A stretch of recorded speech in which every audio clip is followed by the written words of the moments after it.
Витаю вас, друзья! Всех приветствую.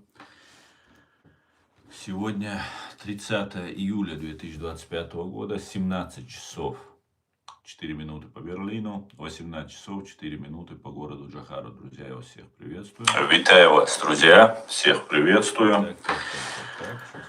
Сегодня 30 июля 2025 года, 17 часов 4 минуты по Берлину. Раз. Ну все, теперь нет звука, я надеюсь. Так, Асланбек, Машволь. Так. Итак, сегодняшний наш стрим называется «Ультиматум Трампа и гнев небес». Землетрясение сотрясает Камчатку и Курилы. Всем тем, кто находится во временно оккупированной Чеченской Республике Ичкерия, пожалуйста, заботьтесь о вашей безопасности. Не пишите комментарии и не распространяйте ссылку на наш стрим. Это заботьтесь о вашей безопасности, друзья. И, как обычно, сообщение от Генерального штаба Вооруженных сил Украины. За прошедшие сутки уничтожено 890 бандитов, 1 танк, 1 боевая бронированная машина, 30 артиллерийских систем, 100 БПЛА бандитских сбито и 67 автомобильной техники и цистерн, 67 автомобильной техники и цистерн русских боевиков уничтожено. С чем я вас всех, друзья, поздравляю. Слава Украине, слава ЗСУ. Слава Украине, слава ЗСУ. Итак, как я уже сказал, сегодняшний свой стрим я назвал «Ультиматум Трампа и гнев небес». Землетрясение сотрясает Камчатку и Курилы. И давайте об этом и многом другом поговорим.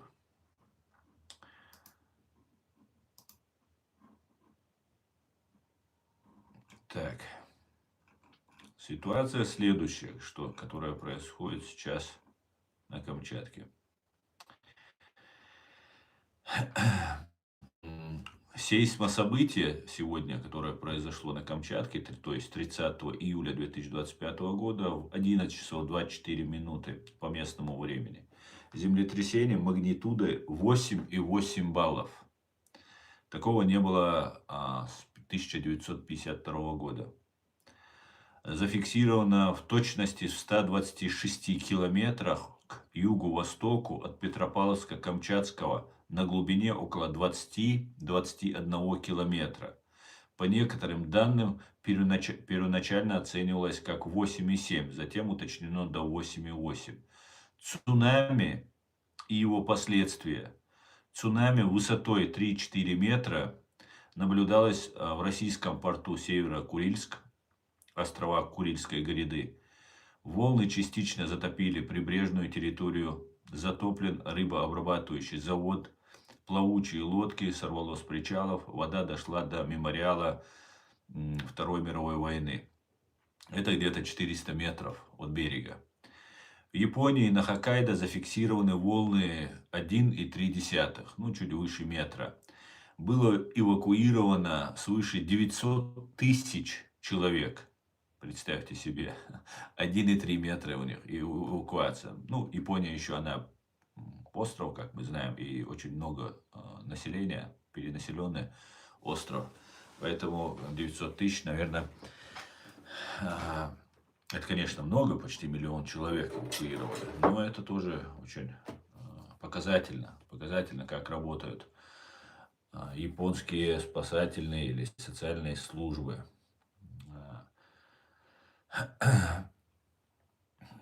Так, в Фукусиме ничего не угрожает, обошлось без отказов оборудования атомной электростанции Фукусима. В США, в Гавайи, Калифорнии, Орегон, Аляска зарегистрированы предупреждения небольшие волны, часто менее 30-60 сантиметров. То есть небольшая такая волна. Эвакуации и меры предосторожности применялись, но значительного ущерба не произошло. Во французской Полинезии, острова Маркиза, ожидали волны до 2,5–4 метров, но по факту они были ниже прогноза порядка 1–2,5 метра. Пострадавших, как сообщается, нет. Есть пострадавшие, погибших нет. Погибших на Камчатском крае. В Камчатском крае нет. Повреждены ряд зданий, ну и так далее, и так далее.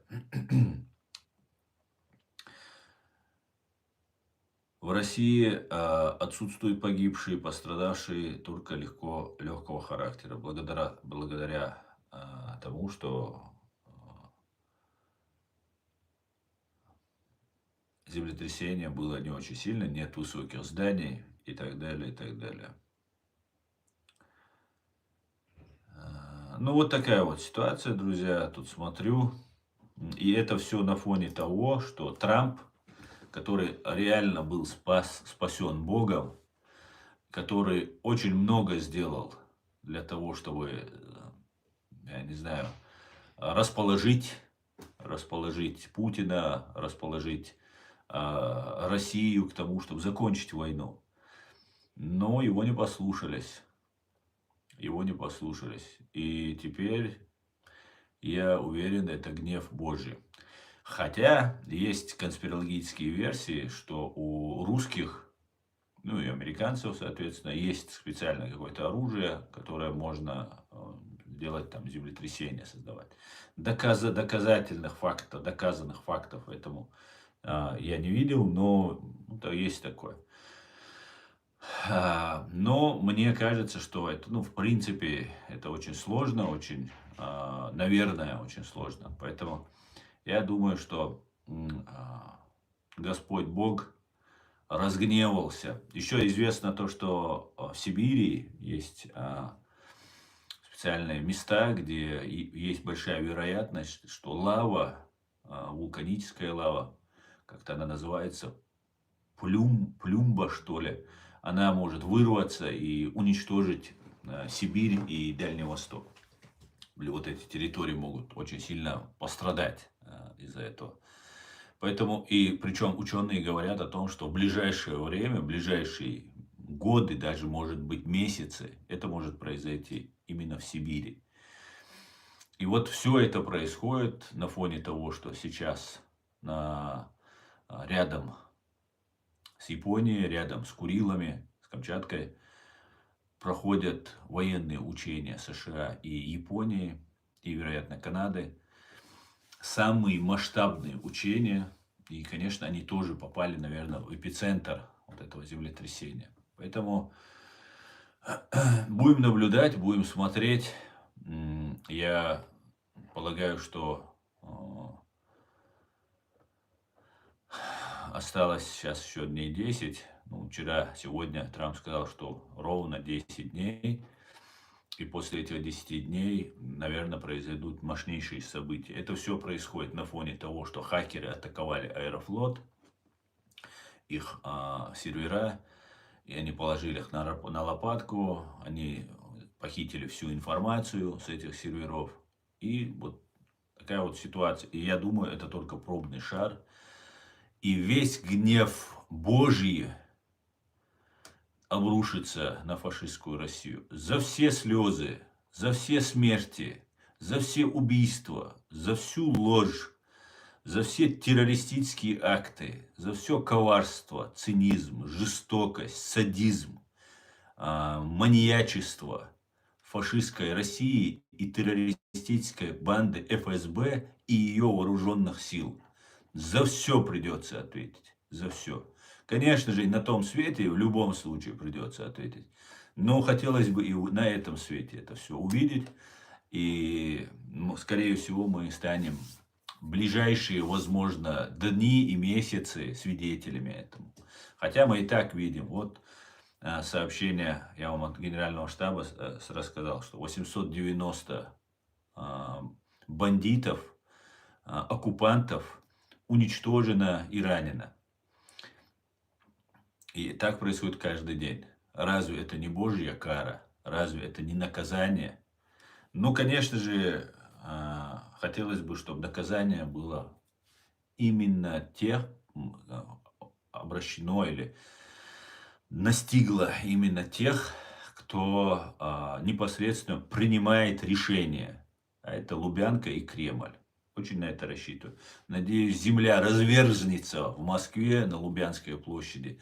И Кремль, и Лубянка, и все вокруг то, что принадлежит этой террористии. А там, ну, внутри бульварного кольца и, ну, половина, да, все, это все ФСБ. Все ФСБ внутри бульварного. Ну, по крайней мере, в сторону Лубянской площади, которая относится чисто, и до Чистых прудов. Где-то как-то так. Давайте об этом и многом другом поговорим, друзья. Господи, благослови Америку, США, Соединенные Штаты Америки и ее президента Дональда Трампа. God bless America. God bless United States of America.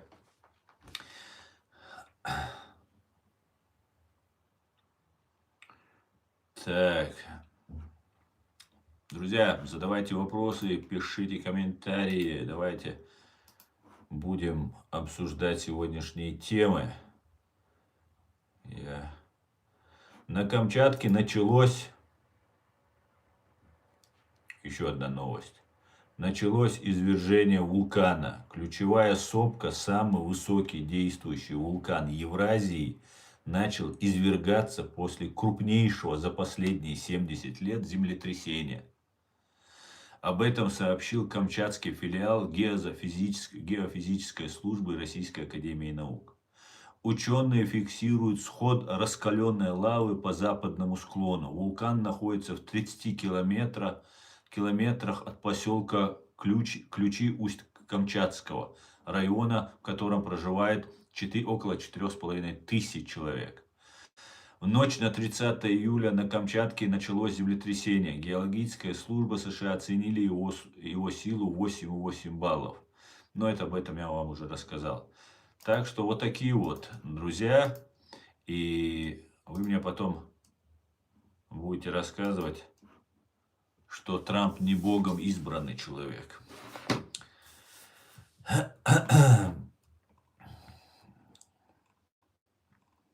God bless the United States of America. Вот что я вам могу сказать.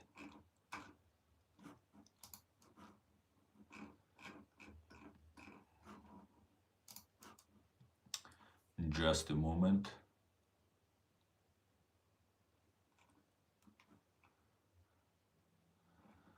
Да, надо в написание добавить про землетрясение.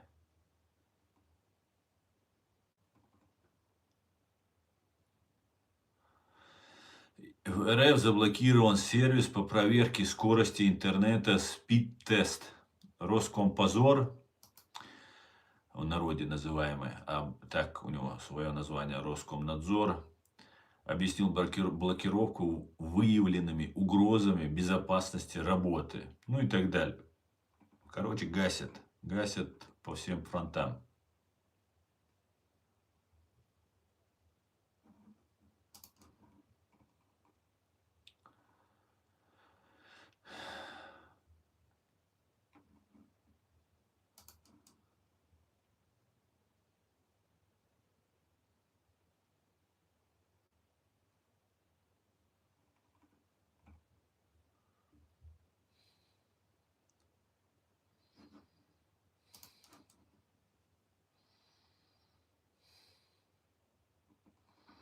Савелий, спасибо вам большое.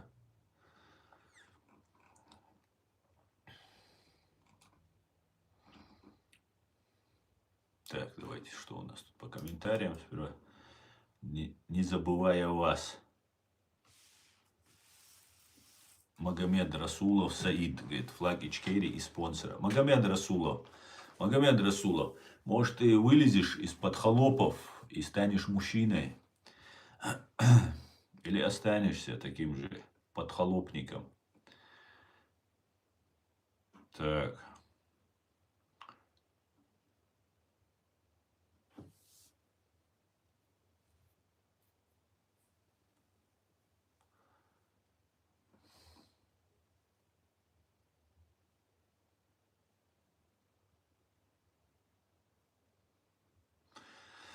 Денег у Раш скоро не будет, наступит голод, на продовольствие будут ракеты менять. Да, абсолютно, Асланбек, абсолютно. Это же все сейчас в купе происходит. Смотрите, землетрясение на Курилах. А, вулкан проснулся еще, плюс ко всему этому. Плюс санкции идут мощнейшие, которые приведут к голоду. Помните, как они давили продукты? Помните?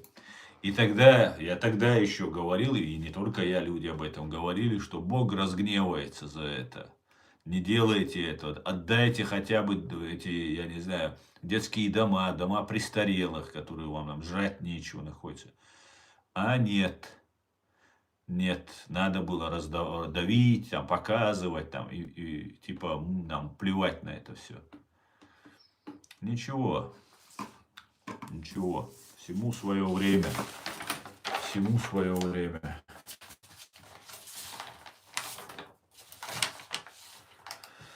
Всему свое время, как говорится. Бог все видит. Бог все видит. Будут санкции, жрать нечего будет. Не то, что будут отдавать. Будут, как, помните, сербы выдали Слободана Милошевича. За шкирку возьмут этого Путина, Патрушева и сами выдадут. Сами выдадут.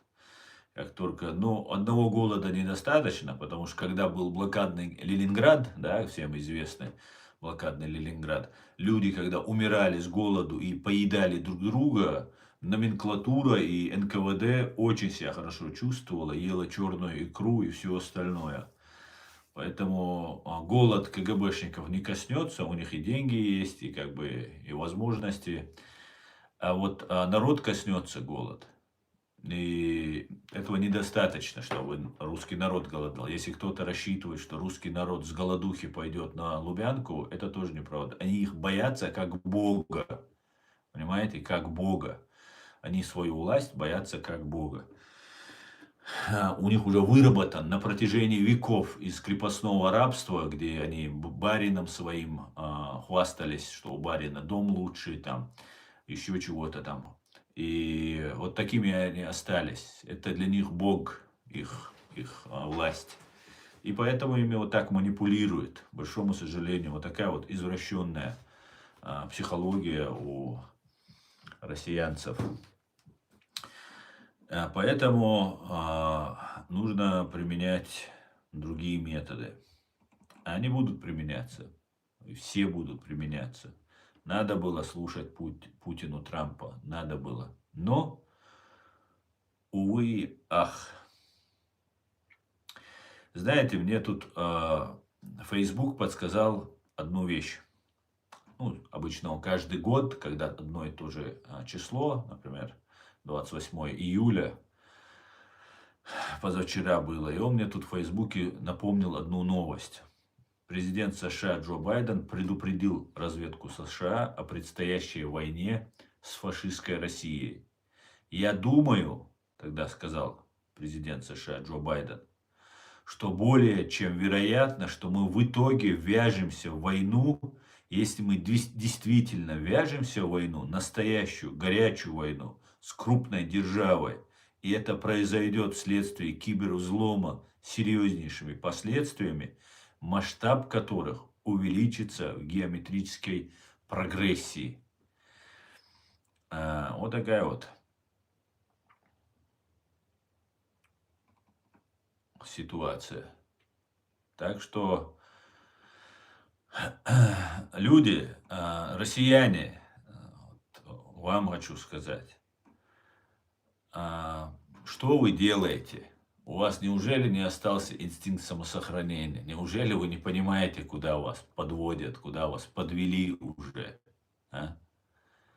Почему вы этого не понимаете? Вы уничтожаете других людей. На самом деле вы заслуживаете то, что с вами происходит. Но почему вы это допускаете? У меня в голове не... Видимо, когда Бог хочет наказать, Он лишает разума. Он лишил вас разума. Вас, вашу власть. Умные, конечно, и уехали, и понимали, и уезжают до сих пор. И на Кавказе будет война, и Сибирь, и Дальний Восток отойдут Китаю, США, Японии, Великобритании и так далее. И эти народы сами будут просить, проживающие там на этой территории, население будет просить, чтобы их присоединили. Потому что реально будет голод. Неизбежно будет голод. Будут репрессии, будут массовые расстрелы. Все тюрьмы уже освобождены. Все зэки лежат на полях Украины. Почву удобряют. Чернозем улучшают. А тюрьмы свободные. Еще понастроили тюрем. И туда будут всех свозить. Там будет вообще жесть, так сказать. Друзья, тиктоковцы,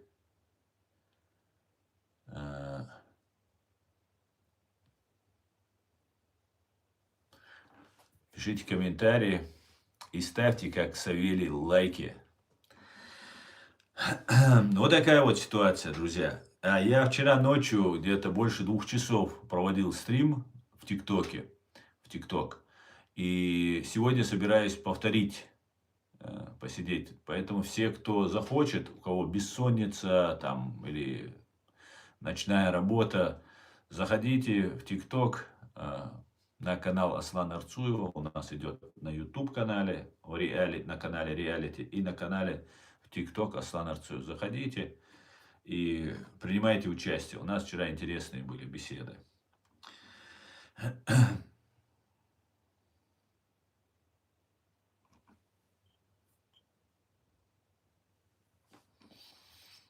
Так, давайте почитаем. YouTube, я смотрю, разошелся тут. Троллятину бросили в атаку. Троллятина, ты, конечно, молодец.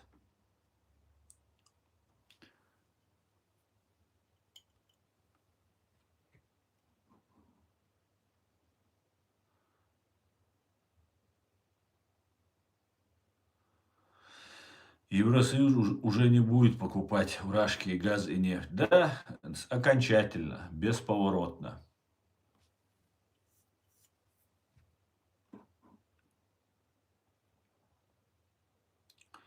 Поставила, да, Урсула? Да, уже все.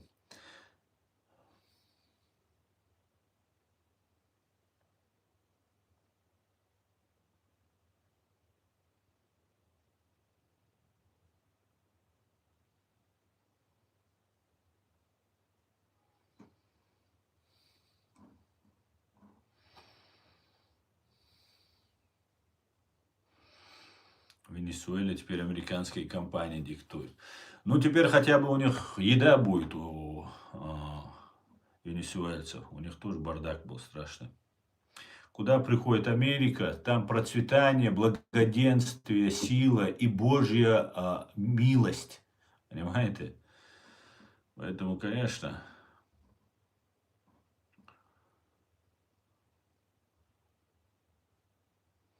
Путин хотел движуху, вот и получил.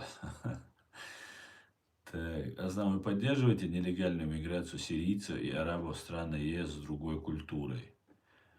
Я не понимаю, о чем вы говорите. Что вы имеете в виду с другой культурой? У всех другая культура, отличающаяся, например. Я поддерживаю право людей спасаться от войны. И государство, всеобщая декларация прав человека гласит о том, что людям нужно помогать. И права человека на первом месте. Вот что я поддерживаю. На европейском континенте, евразийском континенте происходит война, и люди бегут, да, к большому сожалению.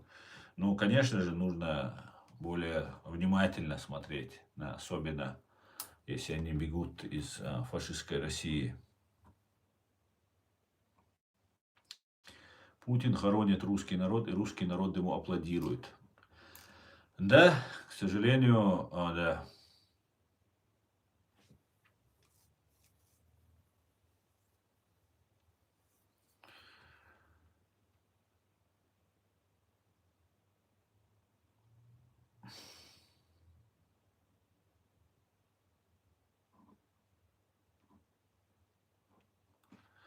Вітаю, Баванетка, вітаю вас.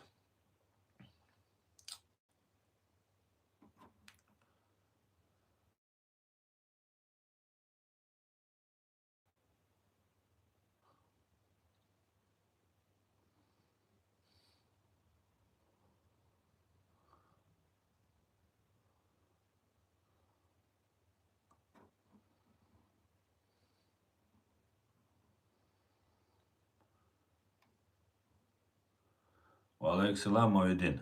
Приветствую тебя. Слава Украине, свободу Ичкерии. Героям слава. Слава Азербайджану, Муэддин.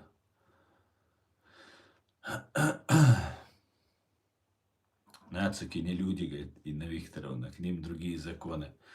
Да, Инна Викторовна, вы как вы россиянка, вы нациками, наверное, украинцев называете. Нас террористами, бандитами называли, украинцев вы нацистами называете. Ну, вот такая у вас, такая вот, у нацистов и террористов такая вот привычка называть тем, кем вы сами являетесь. И вы сами сказали, вы сами тут написали, что к ним другие законы.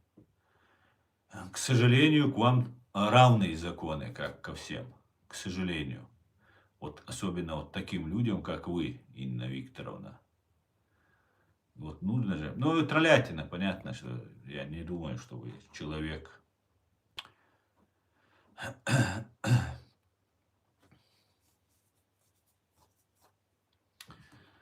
Так. Интересно, конечно, все получается. Ну что, тиктоковцы, молчите, как белорусские партизаны. А? Нет вопросов от вас? Не вижу вопросов, не вижу. Савелий, только Савелия вижу, который лайкает. Добрый вечер, Зин, добрый, приветствую вас. Приветствую вас. К нормальным украинцам нет вопросов. Украинцам, представьте себе, нацистка, русская нацистка, ну это троллятина, она не может даже написать правильно. Без ошибок не может написать, просто 2 слова, понимаете, 3 слова. Фашня.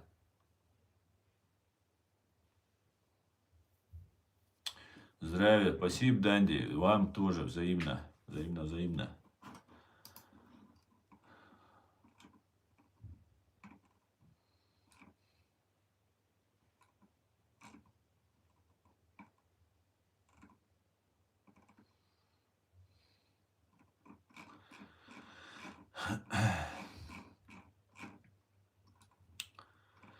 Кстати говоря, помните, несколько лет назад, ну, я с этими годами уже путаюсь, наверное, это было, года 4-5, может, лет назад. Может, больше назад, не помню. Лет 5, может, назад. Я тогда призывал Соединенные Штаты отправить Global Hawk, который оказался разведывательным дроном, ну, самым мощным, таким большим. Я как увидел в интернете Global Hawk, ну, думаю, боевой дрон. И говорю, нужен акт справедливости в отношении Путина, что на Путина нужно отправить Global Hawk. И что самое удивительное, сегодня, когда Путин приехал в Петербург, ну, несколько дней назад, но уже, имеется в виду, настоящее время,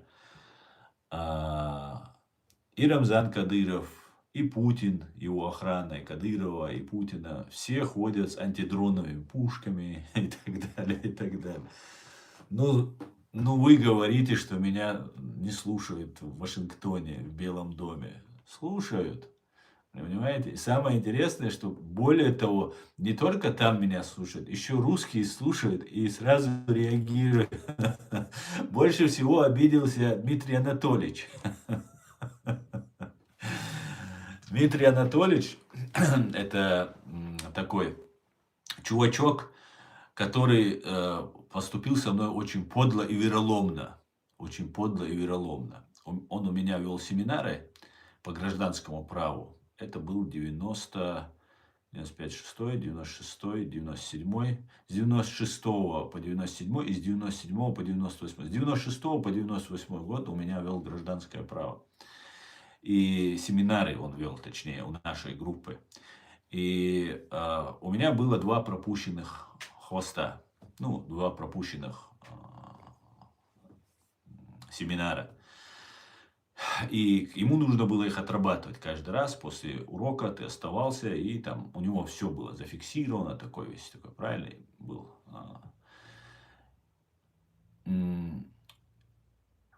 И я пропустил, вот уже 2 года я вот учился, я ведь уже 3-й курс это, и у Дмитрия Анатольевича, семинарист, 2 года он проработал у нас, а лектор у нас был профессор Сергеев.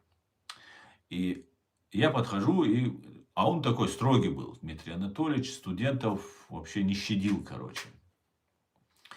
И я ему говорю: Дмитрий Анатольевич, мне вот хвосты я бы хотел бы закрыть, я подготовился там туда-сюда.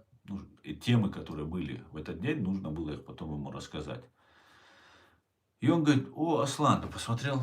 Ну, такой, как будто не помнит и не знал. Потом я все это вспоминаю, анализирую. Такой посмотрел, открыл бумажки, почитал свои, посмотрел. Я как сейчас помню эту картину, это было полуподвальный такой, цокольный этаж это был. И там у нас проходили вот эти семинары по гражданскому праву. Да, у вас 2 пропуска, типа 2 хвоста. 2 пропуска, хорошо, я вам засчитаю. Езжайте домой, отдыхайте. То есть можете ехать в Чечню, отдыхать, там все такое. Идите до экзамена. А экзамен принимал Сергеев, профессор Сергеев. Ну, я удивился, думаю, а он никому не прощал. Такой мерзопакостный такой препод был. Никому не прощал.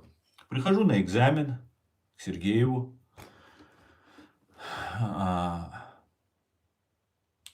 И открывают, смотрят, мою зачетку берут, смотрят. И мне Сергеев говорит: а вы не допущены до экзамена. Я говорю: как это я не допущен? Ну вот Медведев говорит, Дмитрий Анатольевич, Медведев говорит, что вы не допущены, у вас есть задолженность. Я говорю: не может быть. Нет, может быть. Ну, бегу к Дмитрию Анатольевичу, а он находится, это уже через несколько дней, он обычно находился там на кафедре или в этом полуподвальном цокольном вот этом этаже.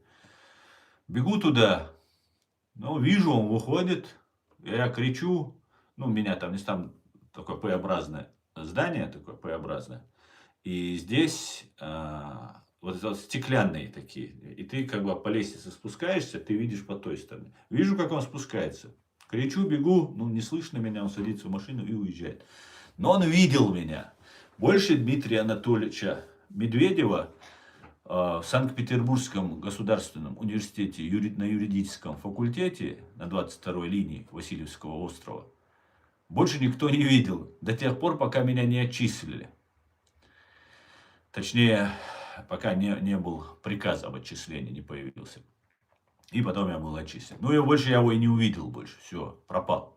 А дело в том, что за год до этого меня терроризировала террористическая банда ФСБ с требованием работать на них. Меня избивали на Пионерской, начальник уголовного розыска Тарасенко Александр Александрович вместе со своим заместителем. И потом еще группой наряда, которые меня прикладами там избивали, студента. Порвали зачетную книжку, порвали зачетную книжку, что еще, студенческий паспорт, все разорвали мне, все порвали. Короче говоря, выкинули все документы в урну. Это студент юридического факультета, по-моему, я тогда на 2-м курсе был еще.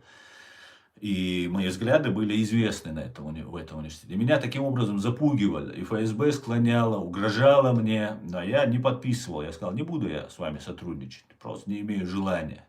Просто не имею желания.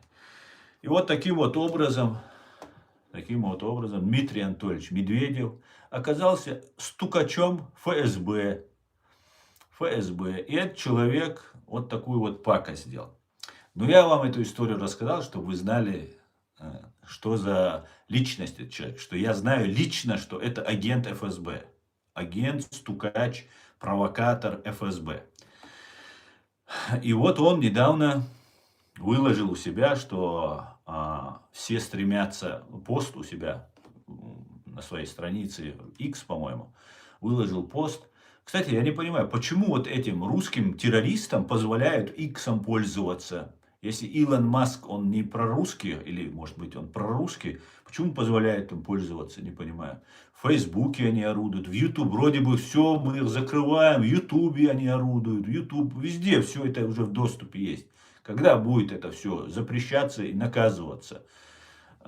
Мой канал запрещен на территории фашистской России давно. Почему вот эта вся бурда, шерсть находится в пространстве информационном, и людям пудрят мозги? Ну, это так, о наболевшем. Короче говоря, Дмитрий Анатольевич выложил пост о том, что нужно, что все есть страны, которые желают передать ядерное оружие Ирану. Трамп поднял одну бровь вот так. И сказал, чего? Мне показалось, или это реально кто-то там пропищал? А Дмитрий Анатольевич, чтобы вы понимали, это такой, знаете, как рахитик с пузиком таким, большой головой, узенькими плечами и метр в прыжке. И то, если на Рогозинский батут станет, прыгнет, и то до метра допрыгнет. Ничего против низких не имею, просто вот описываю вам этого человека. Ну, такой мерзопакостный такой, если вот вживую вы увидите, такая мерзость ходячая. И он написал этот пост. И Трамп поднял одну бровь и сказал, а что это такое? А ну-ка, это точно он это имел в виду? И, конечно, Дмитрий Анатольевич по привычке заднюю воткнул и написал, что нет, у нас договоренность, мы соблюдаем договора, соглашения о нераспространении ядерного оружия, там, ля-ля тополя. Я это все сложил и выложил, сделал такой короткий ролик, он у меня есть и в ТикТок, и в Ютубе я выложил.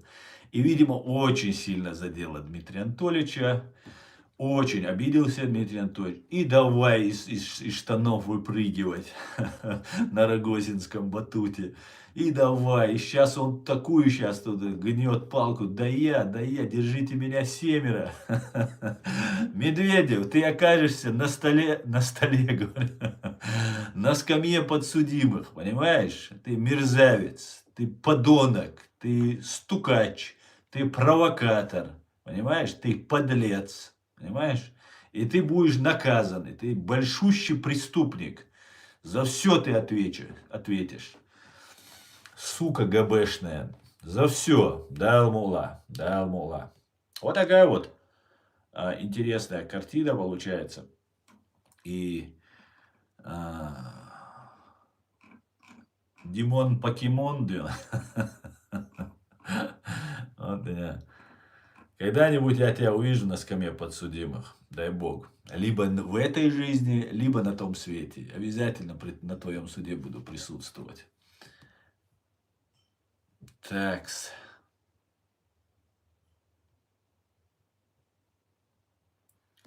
Вот такие вот интересные дела. Так, давайте посмотрим, что нам тут пишут.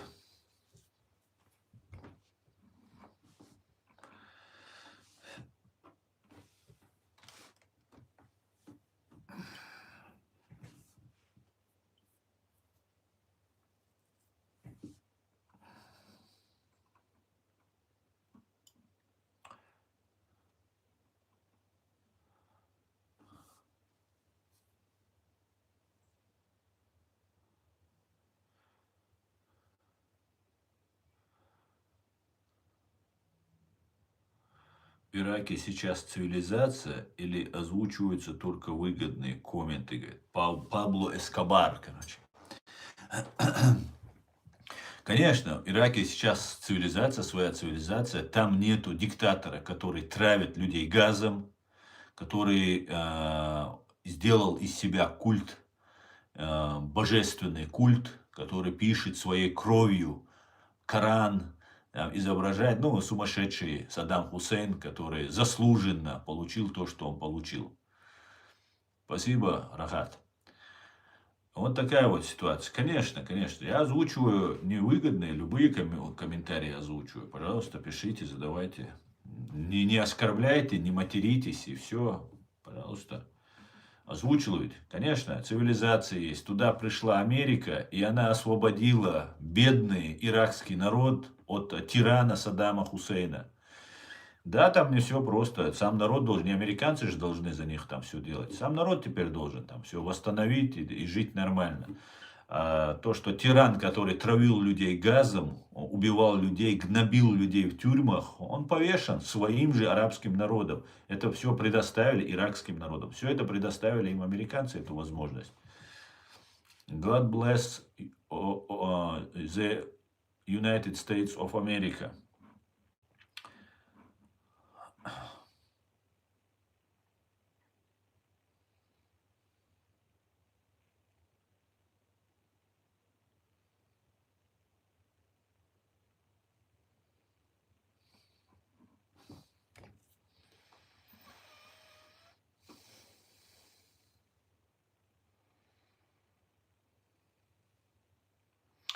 Смотрите, если вы будете здесь антиамериканские вещи писать, я буду вас банить. Вы надоели уже. Вы, россияне, вообще такие абсолютно аморальные товарищи. Вы убиваете людей сейчас, сию минуту, в Украине, в Ичкерии, где только у вас получается. У вас нет никаких прав. Вон у вас вулкан взорвался, цунами, землетрясение. Идите туда. Чем чушь писать здесь про Америку, Америка, Америка. Вам до Америки, как до Луны пешком, понимаете?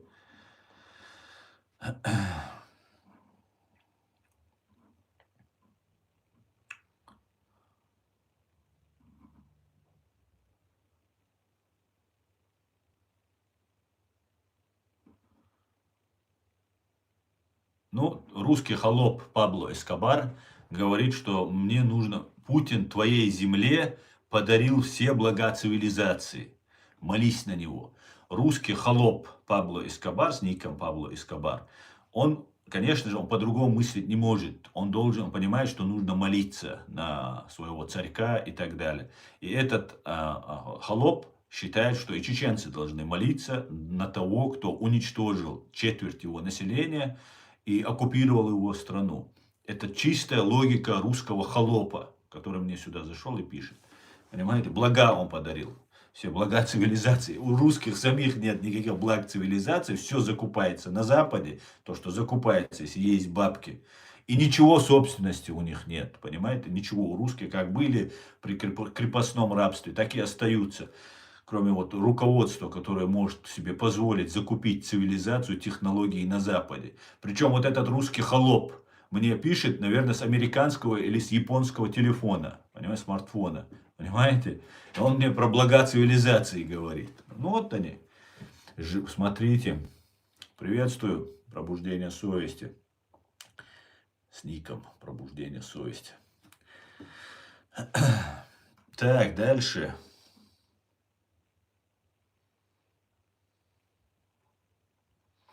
Путина и всех других военных преступников будут судить в Гааге, как когда-то нацистов судили. Абсолютно. Да, дай Бог.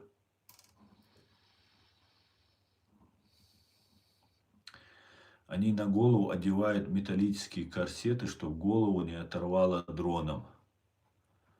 Так наоборот, это же как в каске получается. Она сразу же отлетит. Интересно.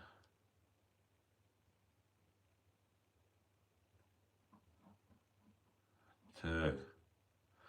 Альберт Фишман, это русский тролль, который изображает из себя чеченца. Пишет разную чушь.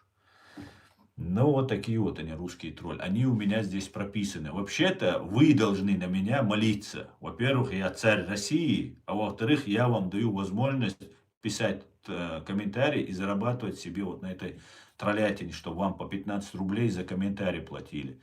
Понимаете? Поэтому будете говорить: Аслан Хамзатович, будьте любезны, простите меня. Вот так будет со мной, как с барином разговаривать. Понятно вам, троллятина?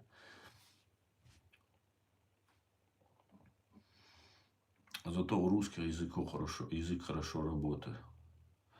Не совсем понял, но...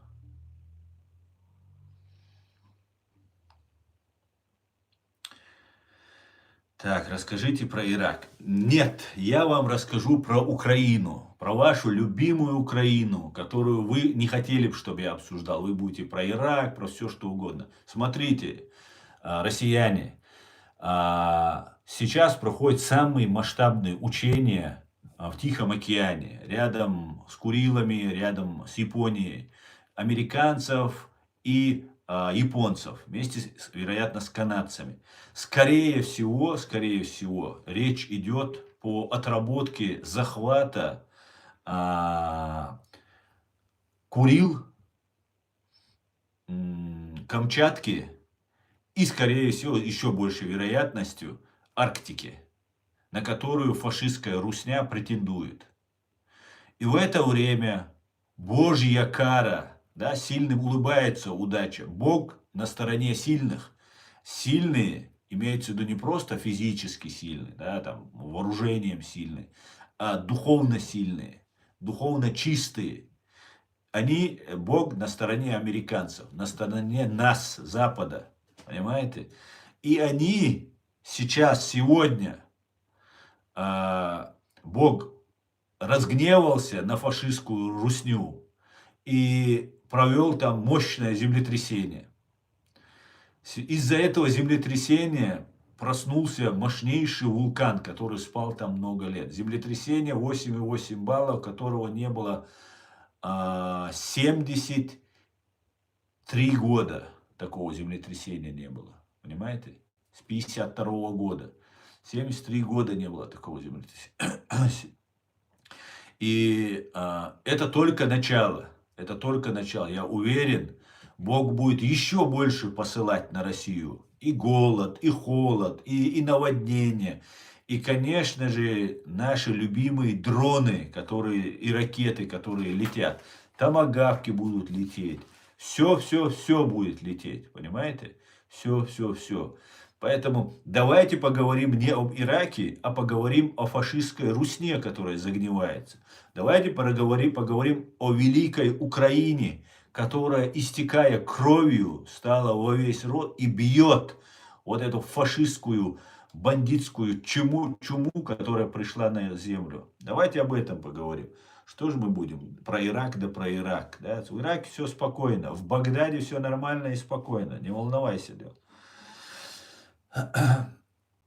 Так что все плохо, россияне, все плохо. Плохо не только даже, что Бог против вас, да, разгневался, что украинцы, которых зря вы их обидели и разозлили, чеченцев вы евреев зря обидели и разозлили. Вот вы всех просто разозлили и настроили против себя. Идет мощнейшая атака на Россию, как хакерами, дронами, санкциями, понимаете, землетрясениями, вулканами. О чем вы говорите? Еще сейчас, если в Сибири произойдет мощный прорыв вот этого вулкана, и вся магма выйдет из-под земли, прорвав кору, все, катастрофа на катастрофе. Ядерные реакторы будут подрываться, понимаете, если землетрясение. Помните, на Фукусима, когда это было лет 10, может, назад, да, по-моему, может, больше, произошло землетрясение, когда Фукусима пострадала, ну, благодаря тому, что там очень все не сильное было землетрясение, благодаря тому, что, видимо, технологии позволяют, сохранили без заражения, без больших последствий. Спасибо, Яков, в 2011, да, Фукусима, наверное, да, где-то так, по-моему, это было. Поэтому, россияне, что вы собираетесь делать? Я понимаю, вы не встанете, вы не пойдете на эту власть. Это пойти на власть, это как на Бога у вас пойти, понимаете? Как против Бога пойти. А что верующий человек? Он против Бога не идет, даже если отдельные появляются там, которые на Бога обижаются. А так против Бога народ верующий не идет. Поэтому, а вы верите в свою власть как Бог, и вы будете и этой властью бросаться в пекло войны, в пекло вот всех вот этих событий. Вас ждут катастрофы просто. Всех мужчин, молодых мужчин призывного возраста, я призываю покидать как можно быстрее. Либо оказывать сопротивление, сражаться против вот этой ФСБ, против этой России. Потому что другого выбора у вас. Либо уезжайте. Либо так, либо так. Поэтому очень все печально у вас, россияне. И это только начало, еще даже не началось все, понимаете? Дональд Трамп поднял только левую бровь. А представьте, он если еще правую поднимет, это же вообще, а если обе поднимет, или сдвинет их вот так, как я сейчас это делаю, понимаете? Это же ужас, что россияне, вообще хана, катастрофа полная, понимаете? Елки-палки. Как так можно, да? Сами довели до этого состояния. Сидят, мне сюда что-то пишут, какие-то вещи, блядь. Троллятина, вы первые пострадаете. Про вас всех будет известно. Все ваши списки будут слиты. Понимаете? Как только возьмут вот вашего директора, кто вот фабрикой тролли управляет, как только возьмут его за шкирятник, он всех начнет вас сдавать. Вы все несете ответственность за все преступления, которые сейчас совершает ФСБ, ваша бандармия, вооруженная сила ФСБ, вооруженные силы ФСБ это называется.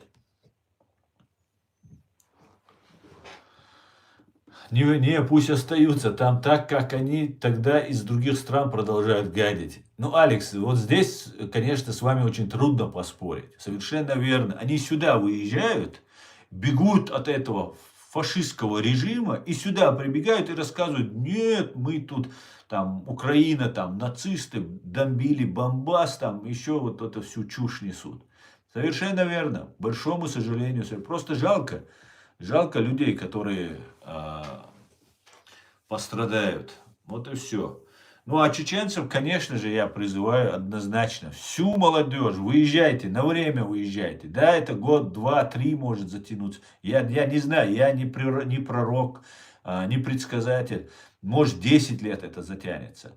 Может, 20 лет это затянется, как предсказывал Джохар Дудаев в 95 году, что на 50 лет это все процесс. Ведь война началась в Ичкерии, да, просто не все этого понимали. Мы первые сдерживали 20 лет, понимаете? И сейчас в Америке и там в других аналитических вот этих докладах пишут, что те украинцы, которые есть, это совсем другие украинцы. Не те советские украинцы, а те, которые вот чеченцы дали время, воины, чеченский народ дал время, чтобы выросло поколение свободных украинцев. И не только украинцев, казахов, других жителей стран Балтии и других бывших советских республик. Понимаете? И благодаря этому удалось правильное понимание у людей, чтобы оно созрело. Поэтому сейчас Джохар сказал, что это будет на 50 лет растянется это. 30 лет уже прошло, может быть еще 20 лет это растянется. Я не знаю, но я полагаю, что еще 2-3 года, еще год-два, просто Россия сломается. Просто они все, там бардак начнется, убийство, криминал. Ну, все вот эти, все зэки, новая элита. Смотрите, как они боятся вот этих людей, которые воюют. Они из зон вот этих всех вытащили и отправили на войну. И причем они их просто уничтожают.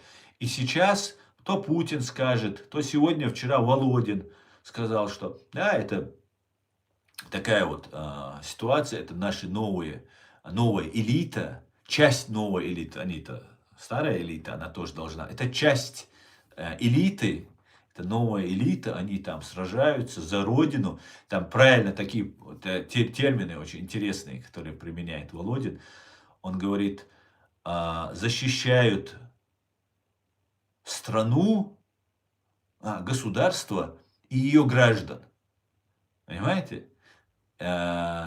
И страну защищать на первом месте, и ее граждан. Понимаете? Вроде бы все нормально, юридически все верно, но не народ они защищают российский, понимаете? Граждан защищают. То есть на первом месте государство и те, кто относит себя к гражданам.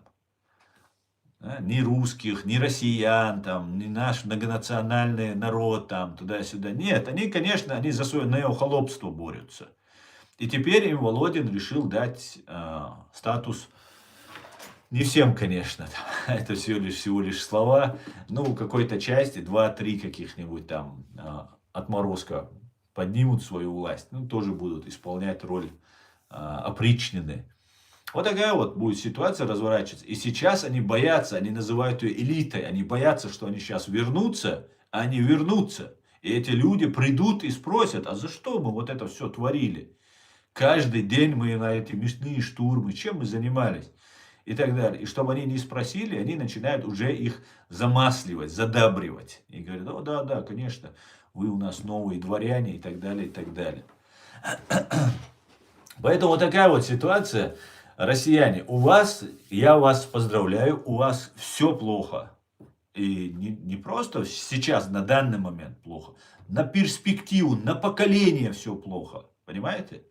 Вам придется выплачивать чеченцам, украинцам, грузинам, сирийцам, само собой американцам и евреям. Вы 80 лет терроризируете их через своих Хамас, Хизбаллу и так далее. Я надеюсь, евреи не упустят этот момент и предъявят. И за 7 октября предъявят. И за все теракты, которые финансировала Россия, вооружала Россия, предъявят. Дай Бог. Так что все отлично, да. Да, мула, Якоб, да, мула, рано или поздно за все придется ответить. Да, мула. Дай Бог, друзья. Так что поздравляю вас, россиянцы, у вас все плохо.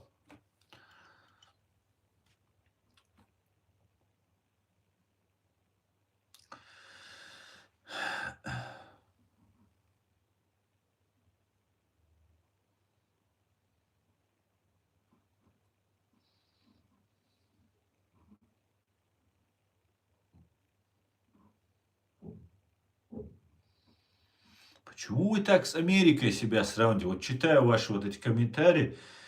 Расскажи про США, Мексику, расскажи про Ирак, США.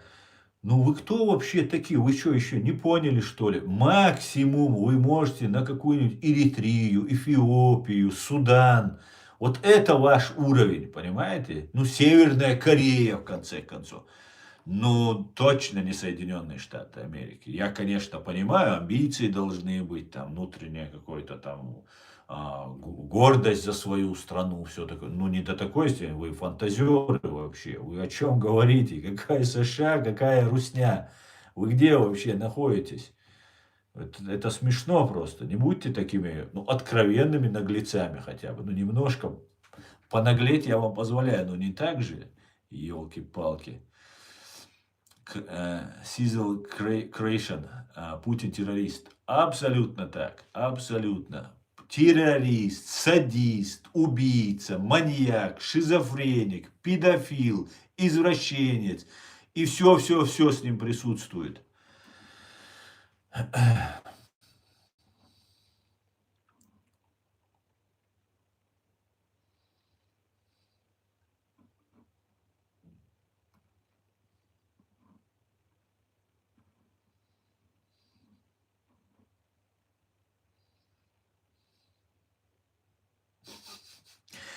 Саша Лисяк пишет. Скоро на России вместо интернета будут газета «Правда» читать. Абсолютно. Да они и так уже на ней плотно сидят. Просто сейчас интернет-версия она, да? Правдивые наши, да? Обожаю тебя, говорит. Взаимно, дуже дякую.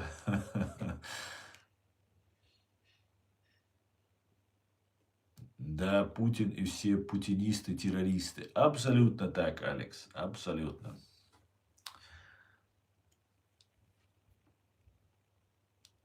Путин продает газ Китаю со скидкой 40%. Россиянам Путин добавил коммуналку плюс 40%.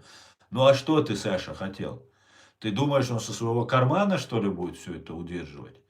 Нет, это же россияне должны платить. Он же для них старается, как раб на галерах, понимаете? Он для них все делает. А вот вы приходите, Саш, и такие вещи на них наговариваете.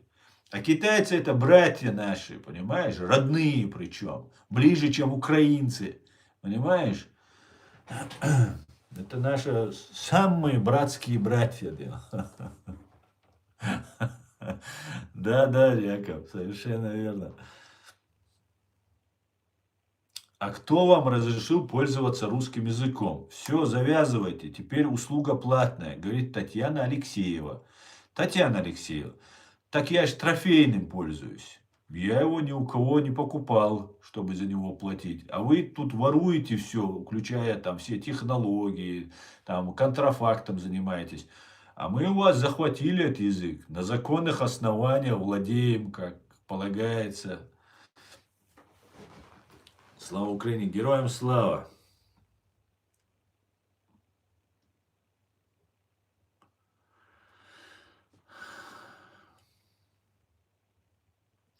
Россияне защищают свою нищету, это уже клиника.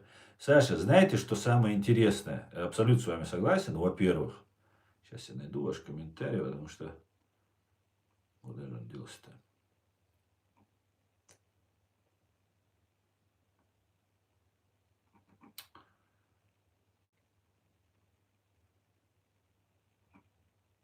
На России движуха есть, передвижения нет. Особенно воздушного, заметили? Ну все, русским, ну, рожденный ползать, летать не может. Вы меня тут извините, конечно. Поэтому на гужевом транспорте, на ишаках, на лошадочках, как их называют еще, на вонючках. Что там еще у вас полагается? Вот на них, пожалуйста, двигайтесь. Так вот, сейчас я найду ваш комментарий, который был. Вы отдохнули 7 ночей. Вы отдохнули, говорит, 7 ночей и 8 дней. Саша, вы решили сегодня меня отвлечь на смех?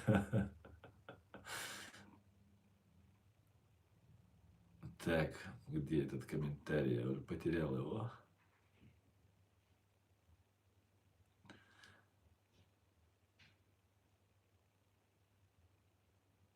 Все, Шарани, принято, да. Паркал.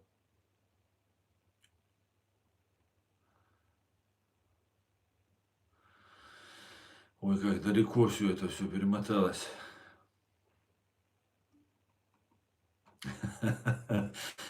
Перестаньте, Саша, я просто уже не могу. Вы меня срываете весь мой эфир. Троллятина меня отвлекает на другие темы, вы меня отвлекаете на эти, да. На России слова нужно еще немного потерпеть, скоро запишут Конституцию, пишет Саша Лися. Ужас. Ой, ждите, да. Вот поэтому я люблю с вами стримы проводить, друзья. Вообще, во-первых, я очень много узнаю, когда с вами общаюсь. А во-вторых, поднимается настроение и заряжаюсь энергией. Спасибо вам, дорогие. Так, ну все, я, по-моему, уже далеко ушел. Все, короче, я перемотаю, вниз ухожу. Все, давайте заново. Если кто-то пишет комментарий, пожалуйста, друзья, заново пишите. О, не, сейчас ГБшников, чеченоговорящих подхолопников нам подсунули, да? Чеченоговорящее подхолопничество. А ну, брысь отсюда за своими холопами, да? Вам холопы разрешили, да? Вам денег выделили? А ну, брысь отсюда.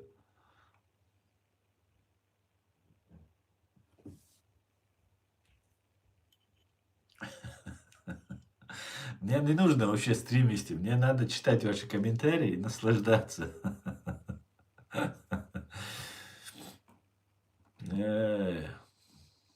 Так, сейчас. Путин сделал Россию стабилизацией. Саша, спецоперация идет по плану. Да, добрый. Доброго вечора. Подяка вам за вашу працю. Дуже дякую, Віталій. Дуже дякую.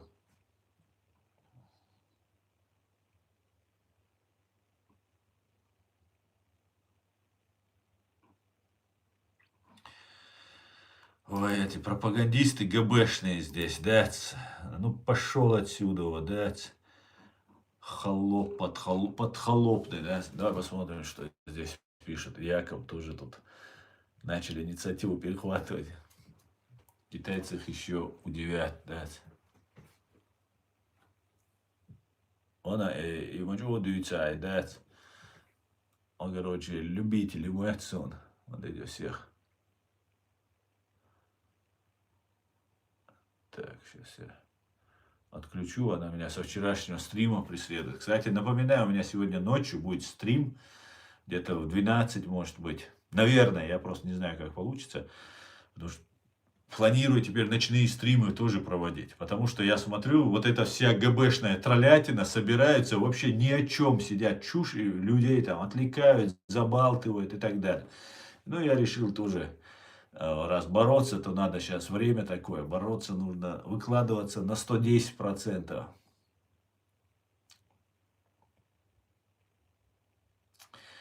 А как с ними еще разговаривать? Они ведь другой язык, если бы не было так печально. Совершенно верно, Яков. Абсолютно так. Если бы не так кроваво, и мы, самое интересное, мы движемся еще более кровавым событием. Понимаете? К еще более кровавейшим событиям мы движемся. Возможно, даже к ядерному удару. Хотя русские, я все-таки не уверен, что они посмеют. Я думаю, они по факту понтов, знаете, больше, чем кто-либо может понтоваться. Но заднюю втыкают на раз-два.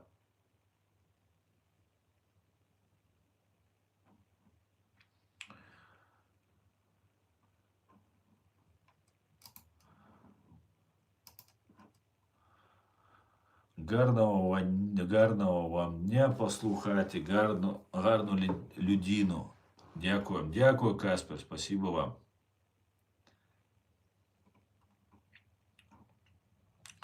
Аслан, с какого района? С Грозного. Я с Заводского района.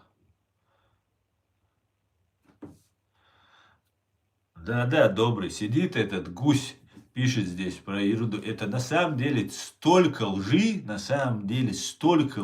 против вот сейчас Израиля вливается, вбрасывается, что она может быть сопоставима только с той ложью, которая была против нас. И несмотря на то, что у евреев очень мощная есть возможность, да, их мало просто, но у них есть очень мощные там зацепки, не справляется. Вот российская, арабская вот эта пропаганда и турецкая, которая к ней присоединяется, к большому сожалению, она, не справляется с потоком вот этой дезинформации. И информационную борьбу в этом смысле мы проигрываем. К большому сожалению.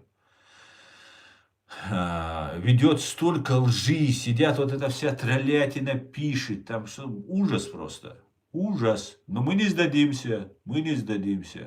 Ам Израиль хай, мы не сдадимся. Рассказывают, сидят какие-то, просто... Вчера у меня в стриме заходит один дагестанец и мне начинает рассказывать про детей погибших там. Как будто он там был, все видел, все знает, там 20 тысяч детей, там чушь несет всю. А где ты был, когда 42 тысячи, как вот сейчас ты, добрый, его спрашиваешь, а где ты был, когда 42 тысячи чеченских детей убивали? Это же твои соседи, мусульмане, там же на Кавказе живут. Где ты был, когда вся дагестанская молодежь отправлялась служить наемниками во временно оккупированную соседскую Чеченскую республику Ичкерия? Где были вы все? Вот, и тогда я говорю, иди вон в других местах, вон евреям можешь зайти, там им рассказывать, которые не знают, что у нас на Кавказе было. А нам ты не рассказывай этого. Мы знаем, у вас нету ни у одного слова сказать нам. Понимаете? Ни у кого. Заходит, этот сидит 95-й себе номер поставил, холопский. Подхолопский себе номер. И рассказывает, что там дети погибли. А где вы были? Где вы сейчас? Где 42 тысячи детей погибло? Все, их нету. Да, большая трагедия. Но надо же привлечь теперь к ответственности тот, кто это сделал. А этот с номером 95, клеймом раба, который ему русские выдали, он сидит и рассказывает про какую-то там ложь, пропаганду, которую нам навязывают. Мощно причем навязывают. Очень вчера один парень очень хорошо сказал, такая полная женщина, такая в теле женщина держит ребенка, который, видимо, инвалид, и, дистрофия у него голод там и так далее. А она сама вот с такой репой такая стоит. Бывает, дети болеют разными болезнями и так далее, заражаются, там, погибают, условия. невыносимые, война, все такое, понятно. Но голода, о котором рассказывают, там, вот это все просто усиливается. Причем я, чтобы сразу понимали, они заходят сразу, ты что, одобряешь убийство детей? Самый такой подлый прием. Ну какой адекватный человек будет одобрять убийство детей? И нет, сразу с этого заходит. Поэтому столько лжи, как вот эта русская и арабская пропаганда, фейки, ложь, никто не придумает больше и лучше. Украинцы не дадут соврать, они это знают. Просто украинцам повезло, задавили изначально, задавили. А сейчас евреев почему-то не поддерживают, так же, как поддерживали украинцев. Французы начали там признание Палестины, там арабского вот этого государства Палестины, там 3-10 говорить. Зачем это делается? Зачем Турция начинает гнать там на Израиль? Но если вы такие принципиальные, порвите дипломатические отношения с Израилем, не торгуйте с ними, не занимайтесь с ними делами. А нет, и торгуют, и еще эту риторику нагнетают. Зачем? Эрдоган мог бы просто выйти и сказать: подождите, ребят, я все понимаю, да, там война, жестокость, все, любая война это преступление. Одно сплошное преступление. Нету законных, нету гуманных способов убивать. Есть законный способ убить, но гуманным он не может быть ни при каких обстоятельствах. Даже, я не знаю, инъекция, которая усыпляет человека, и то она не гуманна, это убийство. А нет, сидят, эту чушь гоняют, разгоняют. И для чего это делается? Для чего? Потому что конкуренция во всем мире, понимаете? Все друг с другом конкурируют. Турки конкурируют с евреями. И вот они хотят, чтобы евреи не стали сильнее. Ну вот так вот во всем мире так устроено, к сожалению. И каждый пытается прикрыть себя. Ну вот, прикройте себя. И в итоге мы живем в этом отвратительном, ужасном, несправедливом мире. К большому сожалению. И да, Запад и Израиль проигрывает информационную войну. На поле боя выигрывает информационно, конечно, не так, чтобы с разгромным счетом, я скажу вам. Конечно, все не так печально. Но я вам скажу, что очень плохо, что происходит. Потому что если сейчас это не остановить, это же закладываются мины на потом. Потом, когда вырастет молодежь, вот эти куски видео будут показывать, смотрите, какие они ужасные, какие это. Их одного дебила просто обработают, и иди взорвись. И это может продолжаться десятилетиями просто. Вот для этого эти мины закладываются. Да не будет уже твоей Ичкерии, говорит, Армагеддон, говорит. Армагеддон. Моя Ичкерия есть, была и будет на века. Понимаешь? Твоей руснявой, так называемой, федерации уже не будет. Уже не будет. Несостоявшаяся империя, несостоявшееся государство, конечно, будет прекращено. Понимаешь? Как-то так, друзья. Алейкум салам.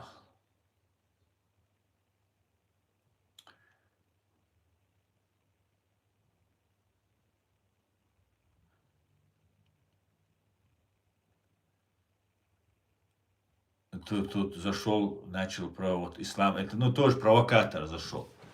Ты там это, ты не мусульман. Нет, он мусульман. Нет, он не мусульман. Он мне это рассказывает. Если бы я сегодня сел бы за этот компьютер, за этот монитор и рассказывал бы вам, и вас я бы не знал бы никого, и я нашу поляну не знал бы, чеченский политикум и все это, я бы сказал бы: о да, я совершил какую-то ошибку, как же я ошибся. Вы тролли, вы ФСБшные, ментовские тролли, которые, или ГРУшные, военные там троллятина, которые вот сюда заходят и пишут: вас нету, я борюсь за чеченский народ. Я борюсь за права чеченцев, а вас я не знаю, вас нету, понимаешь? Поэтому вы из себя ничего не представляете. И сразу же понятно, кто вы. Если бы я сегодня первый день сидел бы, и то я мог бы подумать. Я этим уже занимаюсь достаточно долго, и я знаю эту поляну очень даже хорошо. Вас здесь нет. Понимаешь? Поэтому мусульманин или нет, это не тебе, не твое собачье дело, и не тебе. Ты тролль. Ты ГБшный подхолопный тролль. И больше никто. Надеюсь, я тебе доходчиво объяснил дело. Пойдемте дальше.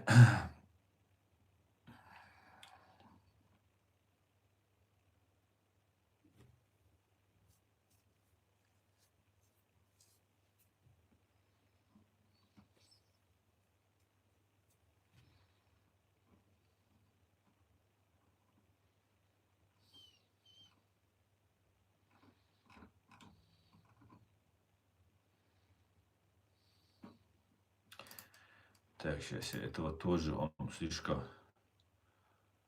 мне тут спамит.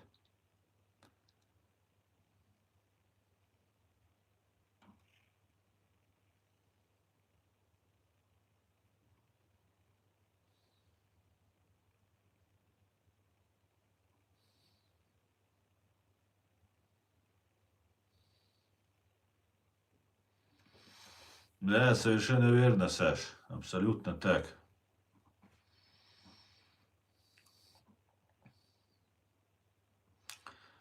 Так. Ложь похоронила СССР, похоронит и РФ. Храни морг Россию. Да, ну не только ложь, я тебе скажу. СССР похоронила американская программа «Звездные войны».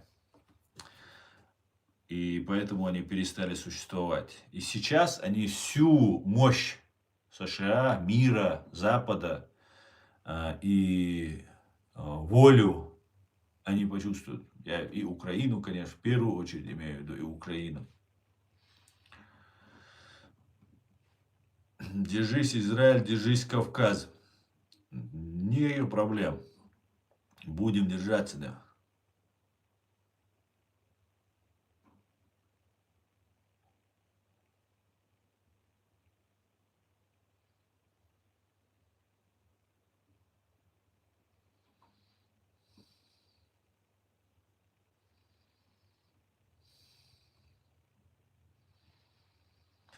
Эрдоган дружит с Израилем, остальное для массы прогона. Ну, я понимаю, политика, двойные стандарты, реал-политик, там все там, макиавеллизм, это все понятно. Мне непонятно, почему он эту мину вместе с другими подкладывает. Зачем он это делает? Зачем? Вот Эрдоган же сказал, люди ссылаются на него, ну Эрдоган же сказал. Люди же многие не анализируют, что происходит. Зачем он это делает, не понимаю. Запад, к сожалению, все эти годы был наивен, да? Все хотят друг на друге деньги зарабатывать. Абсолютно, Яков. И несмотря, какая бы кровь ни текла, что бы там ни было, всех интересует личный интерес.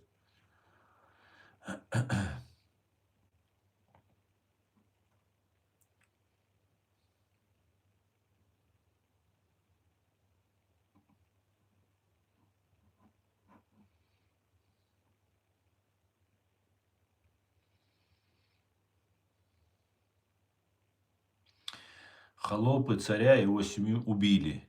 Из Ленина, Антихриста и КГБшной моли сделали идолов и стали империей. Да, абсолютно так. Абсолютно.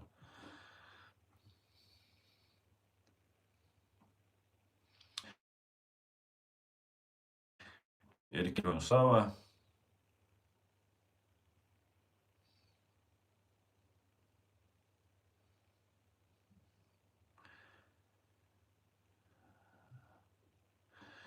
Вот, блядь, здесь пишут, вопрос такой.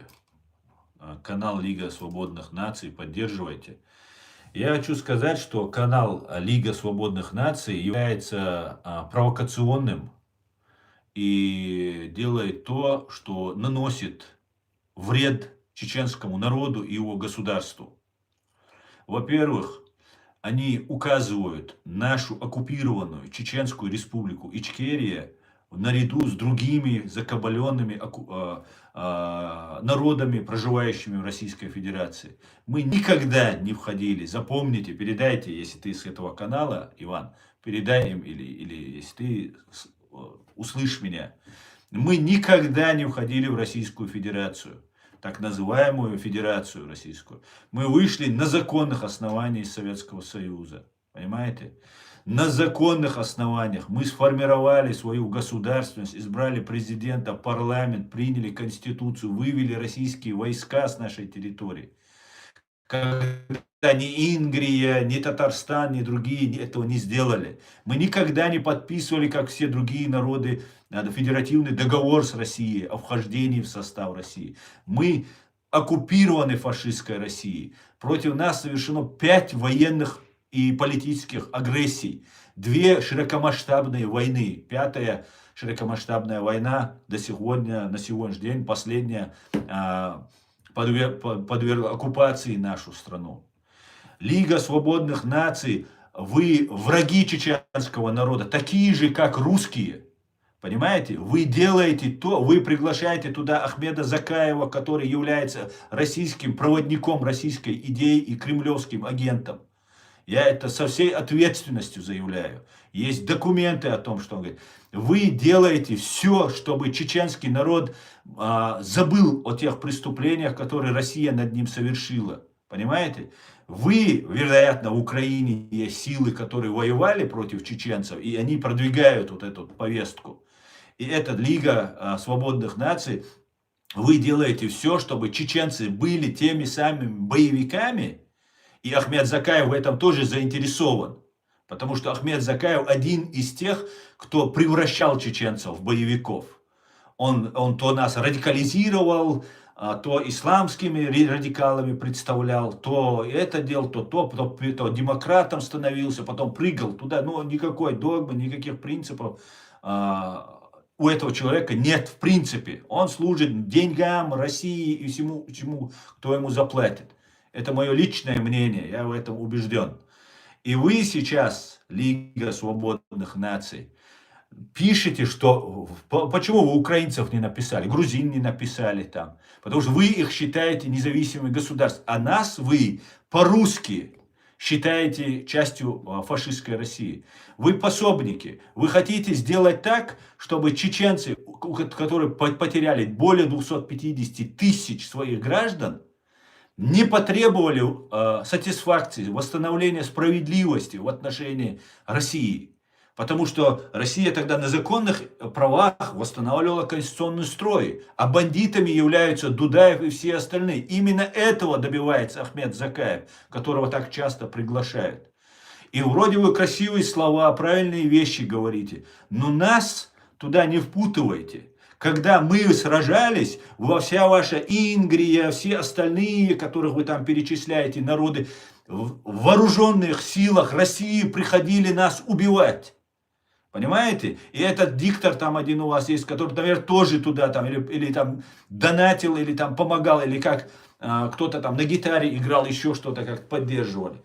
Поэтому будьте любезны, товарищи. Исключите нас из своей повестки. Мы являемся оккупированной территорией, и у нас план стоит деоккупации. Если мы не делаем деоккупацию, а заново объявляем референдумы, а заново говорим о том, что да, Россия была права, в таком случае получается, что все убитые, более 250 тысяч наших граждан, десятки тысяч, более 20-25 тысяч незаконно осужденных, это все было на законных основаниях, потому что мы россияне, и Россия восстанавливала свой конституционный порядок. Понимаете? Вот какую свинью вы нам подкладываете. Я смотрел, я сделал скриншоты, написано «Россия», местоположение канала, не знаю, где он у них там расположен, и пишут вот в перечне, всех нас перечисляют. Мы не россияне. Не Россия. Когда мы боролись, надо было тогда открывать свою лигу каких-то там ваших, как у вас там, свободных наций открывать. Тогда нужно было открывать второй фронт и помогать нам. Понимаете? А сейчас это все чушь, которую вы тут пишете и там распространяете, приглашая всех вот этих ГБшников и полуГБшников. Но там есть и нормальных у людей, которые абсолютно в политике ничего не понимают и ими вот так управляют. Как угодно, да, туда-сюда, как нужно, которые не понимают. Вот вы этим занимаетесь. Вы враждебный чеченскому народу канал. Вы сделаете то, чтобы мы не смогли привлечь ответственности русских преступников, русских и других национальностей, которые совершили над нами военные преступления, преступления против человечности и геноцид. Вы этим занимаетесь. И это самая главная задача фашистской России – уйти от ответственности за Ичкерию, за убийство чеченского народа. И я здесь сижу, чтобы вы этого не смогли сделать. Понимаете? Вы пособники геноцида, получается, чеченского народа. Геноцида не в смысле совершения геноцида, а в смысле, что мы не можем теперь, если пойдет, как вы говорите, а вот вам, дуля, что пойдет, как вы хотите, но вы хотите сделать, ваше ФСБ, ваше ГРУ хочет сделать так, что не виноваты. Дудаев был виноват. Понимаете? Дудаев был виноват. Россия не виновата. Россия вообще абсолютно, она законно свою территорию, она же обязана, Украина же, Донецк, Луганск, Крым должна восстановить, война целая была и так далее. Вот вы к чему подводите. Вы фашисты. Понимаете, вы не можете этого не понимать. Любой, кто потакает этому, вы не имеете никаких юридических оснований для этого. У вас нет ни одного юридического доказательства и факта признавать нас Российской Федерацией. Ни у кого нет в этом мире. Понимаете? Россию признали правопреемницей СССР только лишь для того, чтобы взять у нее ядерное оружие, химическое, бактериологическое оружие и наплевали на чеченский народ. Незаконно. Все так поступили. Все, весь мир поступил. И вы сейчас прогибаете эту линию. Вот что такое вот этот канал. Понимаете? Вот что. Знаете, чеченцы, здесь очень много информации. Там рьяры, ичкерийцы. Вы Дудаева увидите, Басаева у них на канале даже увидите. Вы увидите там супер религиозников каких-нибудь там, еще чего-нибудь вы увидите. И это все троллятина, это все античеченская деятельность. 90% они могут говорить правды, и 10% это та ложь, которая будет самой коварной и самой подлой. Именно этим занимается вот этот канал и подобные этому каналу. Как-то так, Дрон.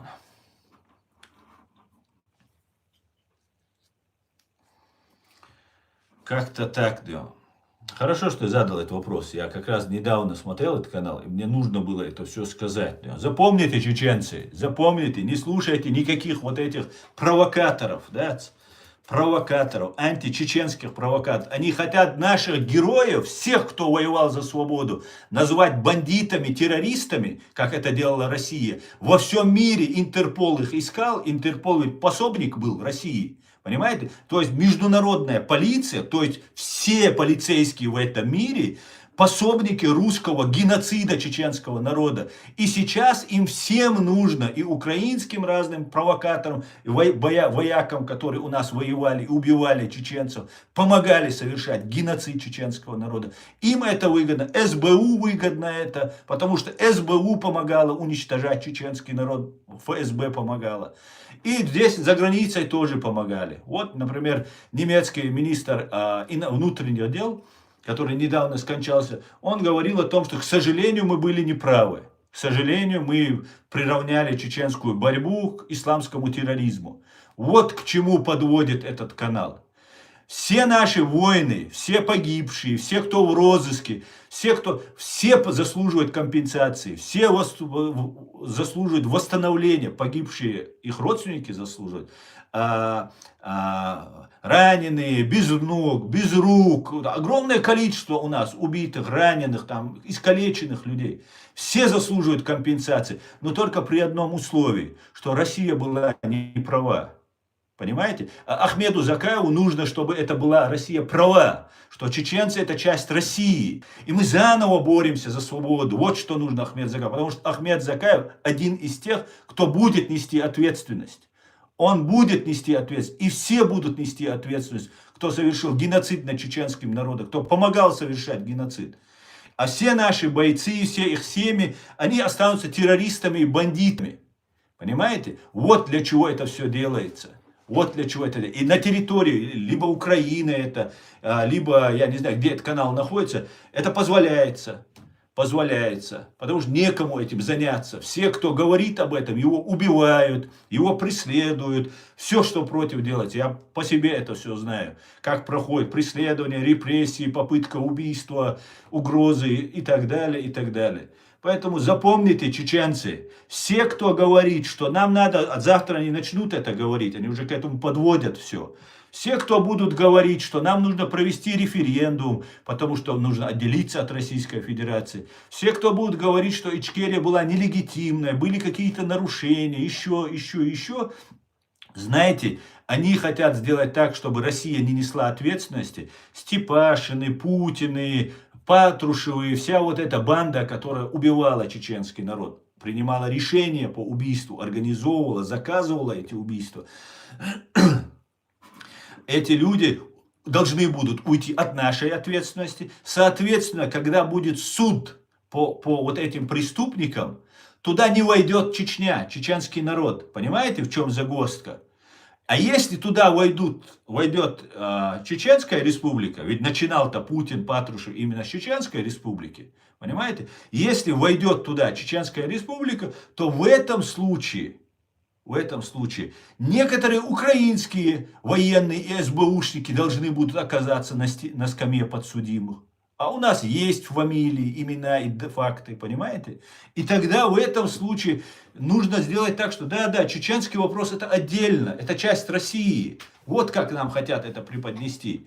И мы ни в коем случае не должны, чеченцы, этого допустить. Понимаете? Если мы допустим, все, кто пострадал, не получат никакой компенсации, никаких восстановлений, никаких прав, ничего. Все, кто был посажен, убит, ранен, никаких компенсаций, никакой поддержки.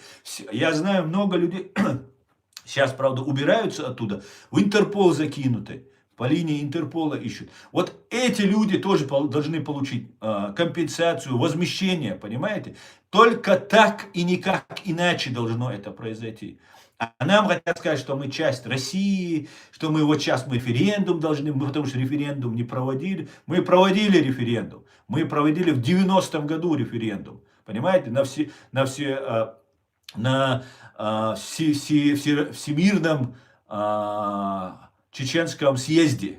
Понимаете? Вот как это было. Мы проводили еще в 90-м году, в советское время мы провели. Но никто другой из республик, которые советских республик, которые расходили, они не проводили никакие референдумы. Как проводить референдум, вообще логично, если взять, если Советский Союз перестал существовать? Выходить из того, что уже не существует? Так уже нет этого. Все, сами КГБшники закрыли проект СССР, коммунистический проект. Вот что подводят. Лига наций, Лига свободных наций, там вот эта вся чушь. Понимаете? Вам нужно было, Лига свободной наций, когда мы истекали кровью, геноцид, когда ваша страна, ваши все вот эти ингрийцы, мингрийцы, все воевали. Мы все знаем, удмурты, все подряд воевали. Якуты, буряты, все национальности воевали. Уничтожали чеченский народ. Вам надо было тогда вам надо было о нас говорить и вспоминать. А сейчас вы нам медвежью услугу, как когда-то Талибан признал нас, он не признавал нас раньше, не позже. А когда вот русским нужно было, чтобы нас исламскими террористами, американцы нападают на Афганистан, и в этот момент братья талибы признают нас. Да, признание есть, юридический факт есть, но какая медвежья услуга нам была оказана тогда? Нам подложили свинью, братья-мусульмане. Вот сейчас не могу этих братьями назвать, потому что не знаю, кто это. Если это не украинцы, точно не братья, россияне, скорее всего. Нам пытаются вот эту свинью подложить. Нет, идите отсюда. Вы свободны, Дион. Свободны. И не позволяйте, чеченцы, ни в коем случае не позволяйте. Ни при каких обстоятельствах. Мы должны деоккупироваться. Мы не часть России. Никогда не были частью России. Советского Союза были. Да, хорошо, согласны. Хотя ни одного добровольного вхождения не было. Оккупировали, международное право признало, хорошо согласились. Советский Союз перестал существовать. Мы объявили свое государство, провели референдум, провели съезд, выбрали президент, парламент. Все у нас было. Европейское демократическое государство было. И вот оно было оккупировано. И только так. Это факт. Это исторически задокументированный факт. По-другому не будет. Так, друзья, я перемотаю много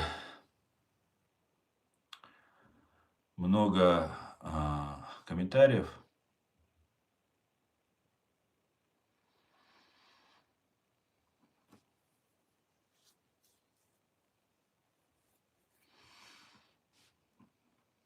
На России здравоохранение уже называют здравозахоронение. Саша, при Путине на России только одна картошка за год подорожала на 30%.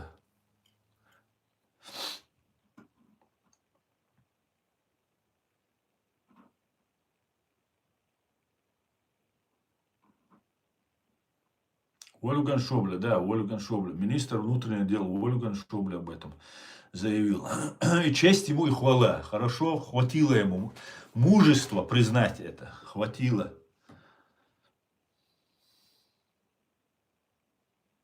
Зам главы Интерпола был российский генерал-ставленник. Абсолютно так.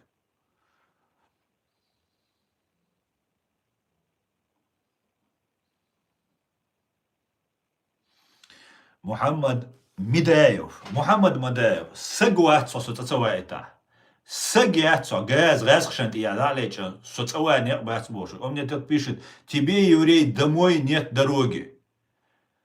Если я еврей, то моя земля, наверное, должна быть Израиль, что мне еврей запрещает. А мне пишет подхолопный, просто враг чеченского народа. Понимаете? Враг чеченского народа запрещает мне сагуат соцацавайт. Эрас хицумахкар дабаган чултя. Соцацавайт шухца сагмават. Самавайт ишеш ца раски России империи эрквеса чултя самахкар. Соцацавайт шухца сагуат шу. Что теперь цацавайта. Юридически, правовой вопрос решить динчулда, Америкновой признать динчулда, Западовой признать динчулда. Хоть цадох, да, огойтер душон, да. Так что лорю кош далеч метк дуи. У Европе дахкам беженче, что это хир бумач, вачун шо.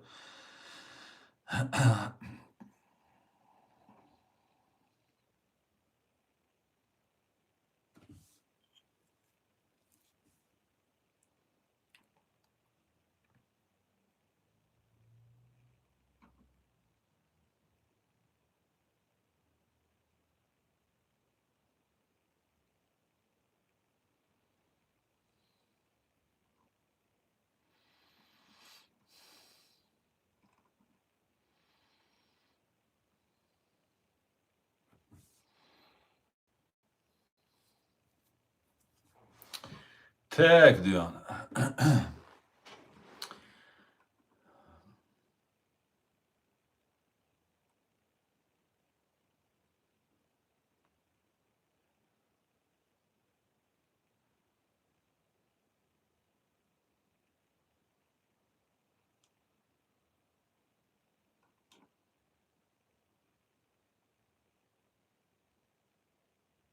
Ингрия тоже проект Кремля. Там есть карелы, которые борются за независимость. А Ингер Манландия проект, который создан заглушить карелов и оставить их под Россией.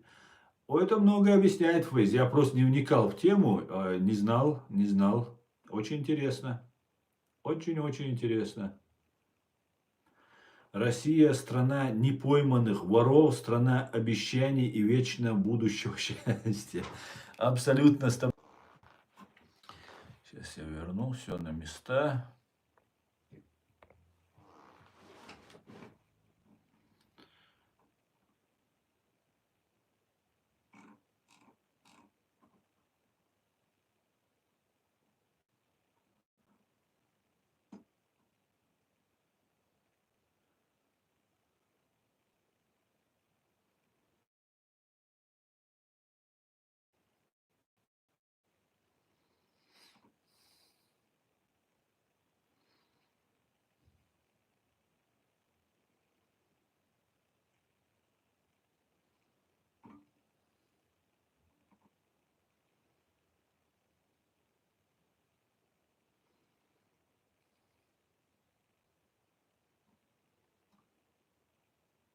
Салам, Баку.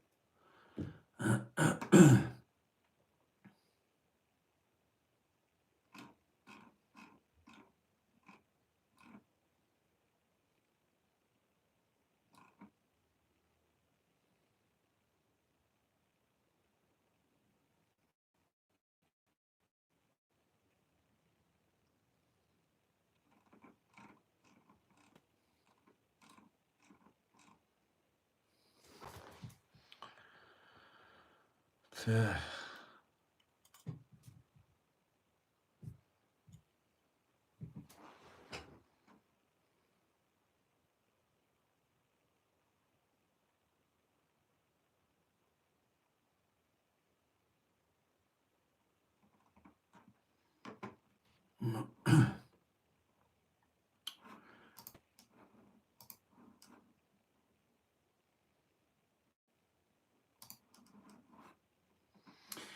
Так, еще свежая новость вам.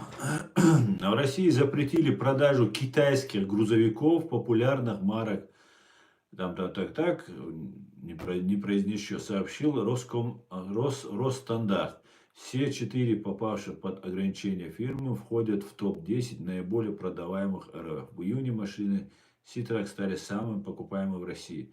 Согласно заявлению, у этих машин нашли ряд технических изъянов, которые несут прямую угрозу жизни и здоровью граждан.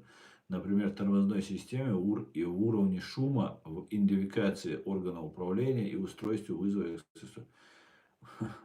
25 июля Камский завод КАМАЗ заявил о кризисе на российском рынке грузовиков, который за год сократил на 60%. Продажа КАМАЗа упала на 30%.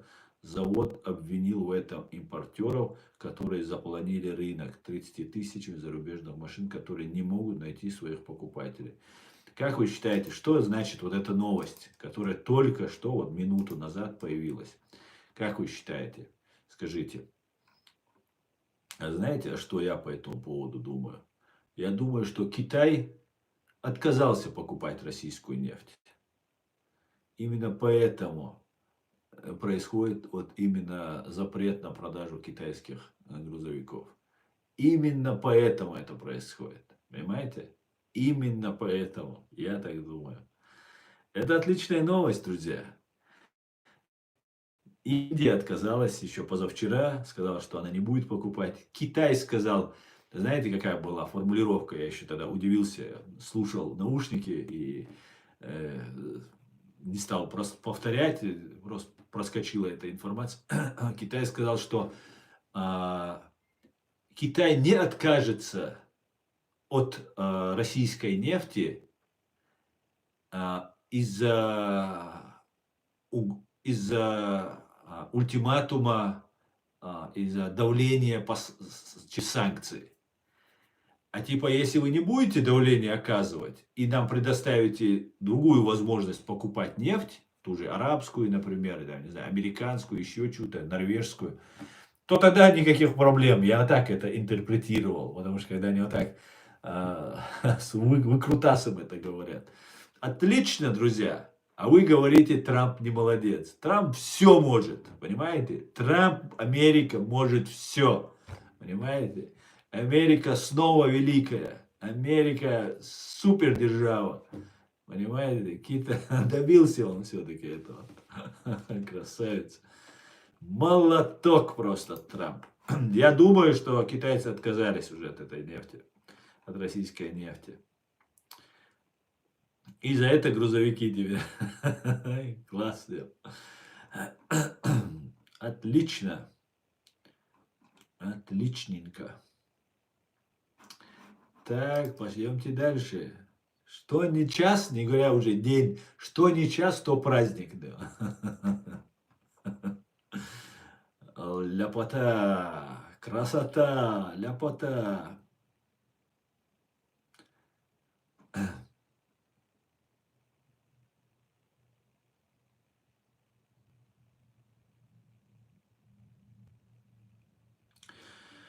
Осмелится ли Трамп жахнуть по Кремлю или хотя бы дать достаточно ракет для этого Украине? Осмелится, даст, и уже, я убежден, у России, Украине уже переданы против России и ракеты, и все остальное. Все необходимое. Он же сказал, будет накачивать просто Украину оружием. Знаете, мне кажется, эти полгода как раз он этим и занимался.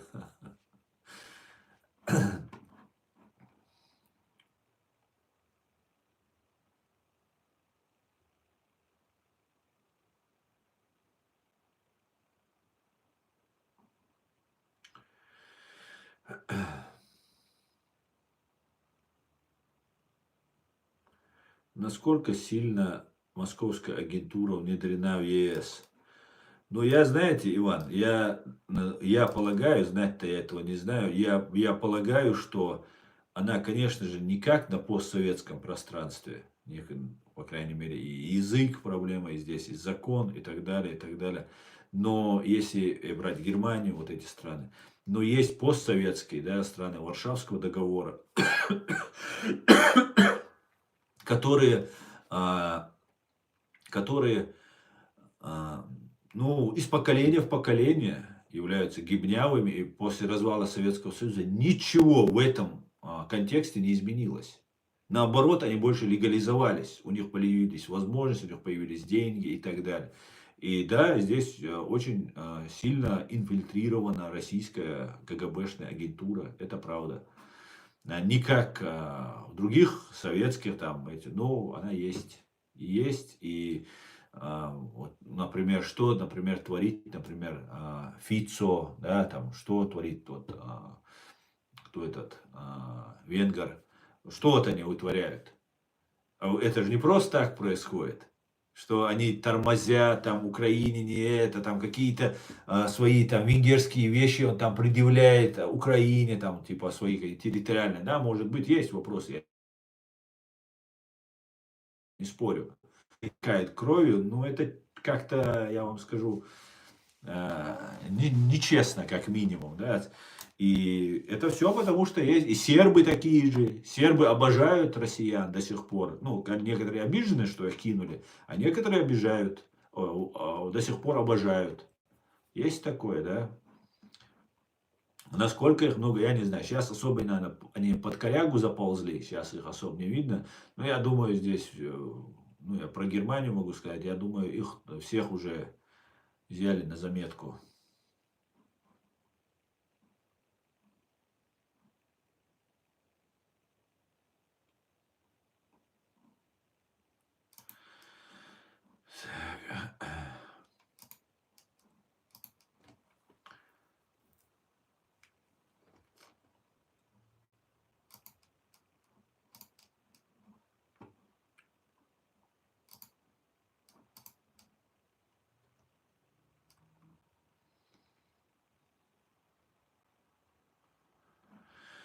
Оставь это ненужные дискуссии. Скажи лучше, куда наш корабль направлен. Какой ваш корабль? Какой у вас корабль? Да, точно, полгода этим и занимался, благодарю. Ну, там всякое было, я думаю, там много чего перепробовано.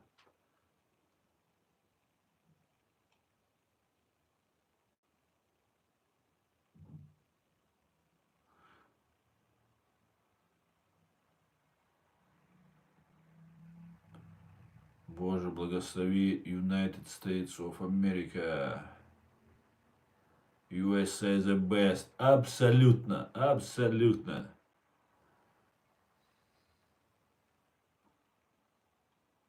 Почему комментарии повторяются, что ли?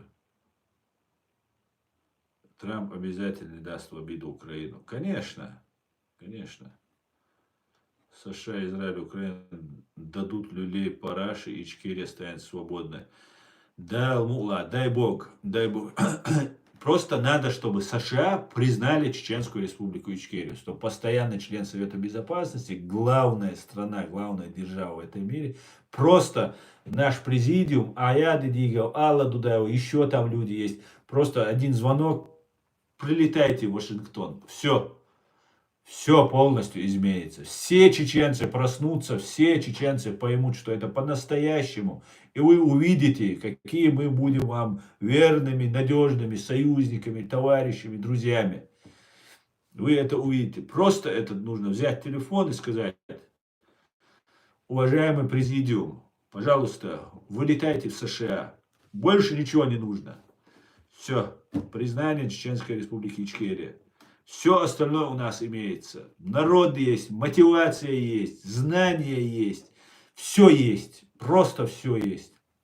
Нужна только правовая, юридическая сторона вопроса должна быть решена. Все. Все остальное мы сами сделаем.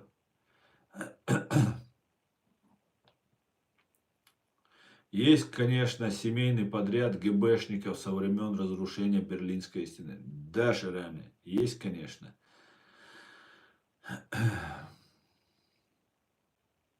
Что нового скажешь про войну в Украине? Что, Иркин, еще сказать? Мы уже сколько уже сказали.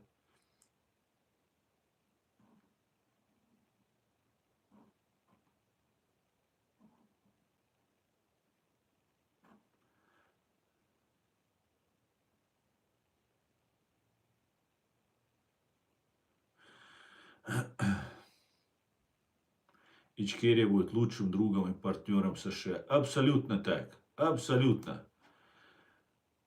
100%. Если этот момент вот так, сейчас, в самое трудное время для чеченцев, протянуть руку, это будет навсегда в истории чеченцев. Мы очень хорошо помним, как зло, так и добро. Никогда, никогда этого не забудем. И она будет протягивать, я убежден в этом. Потому что не может быть, когда после Второй мировой войны, вернее, после смерти Сталина в Советском Союзе, когда разбирали преступления Сталина, потому что, как бы, чтобы не нести ответственность, чтобы с Западом себя с человеческим лицом показать, и с Западом начать договариваться, чтобы санкции сняли, там, дружба, там, жвачка, все остальное, чтобы началось. Нужно было решить этот вопрос. И тогда чеченцев, ингушей никогда бы русские не вернули бы к себе на родину. Они и не планировали. Русские отправляли вечную ссылку и возвращали 30% от всех, кто уезжал. Потому что все погибли. Вот просто перестала нация существовать. Да, полностью хотели. Не получилось у них полностью. И чеченский вопрос просто нельзя было ни объехать, ни обскакать, не обойти никак, понимаете? Потому что чечено-ингушский вопрос, это просто большое кровавое пятно было. Да, против всех совершили пятно, но против чеченцев и ингушей просто тотальное оно было. Массово, всех уничтожить. И нам разрешили поэтому наш вопрос решить. Хотя он наполовину только, никаких компенсаций, ничего нам не было разрешено. И сейчас, когда ставится новый мировой порядок, сейчас ФСБ, КГБ пытаются сделать так, чтобы чеченский вопрос снова, опять мы исламисты, опять мы какие-нибудь Ингре, там еще какие-нибудь, которые никогда не боролись за свою свободу. Понимаете, я об этом не слышал, по крайней мере. Когда нас уничтожали, нам поддержки особой никакой мы не слышали.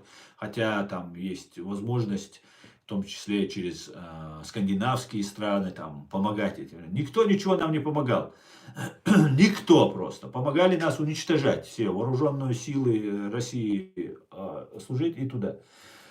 И нас таким образом пытаются задвинуть. Хотят, чтобы мы стали какой-то там частью, что вот, ну да, этот мы там внутренний, где-то какой-то вопрос не касается. Вот вам, дуля вам, не касается. Еще как касается.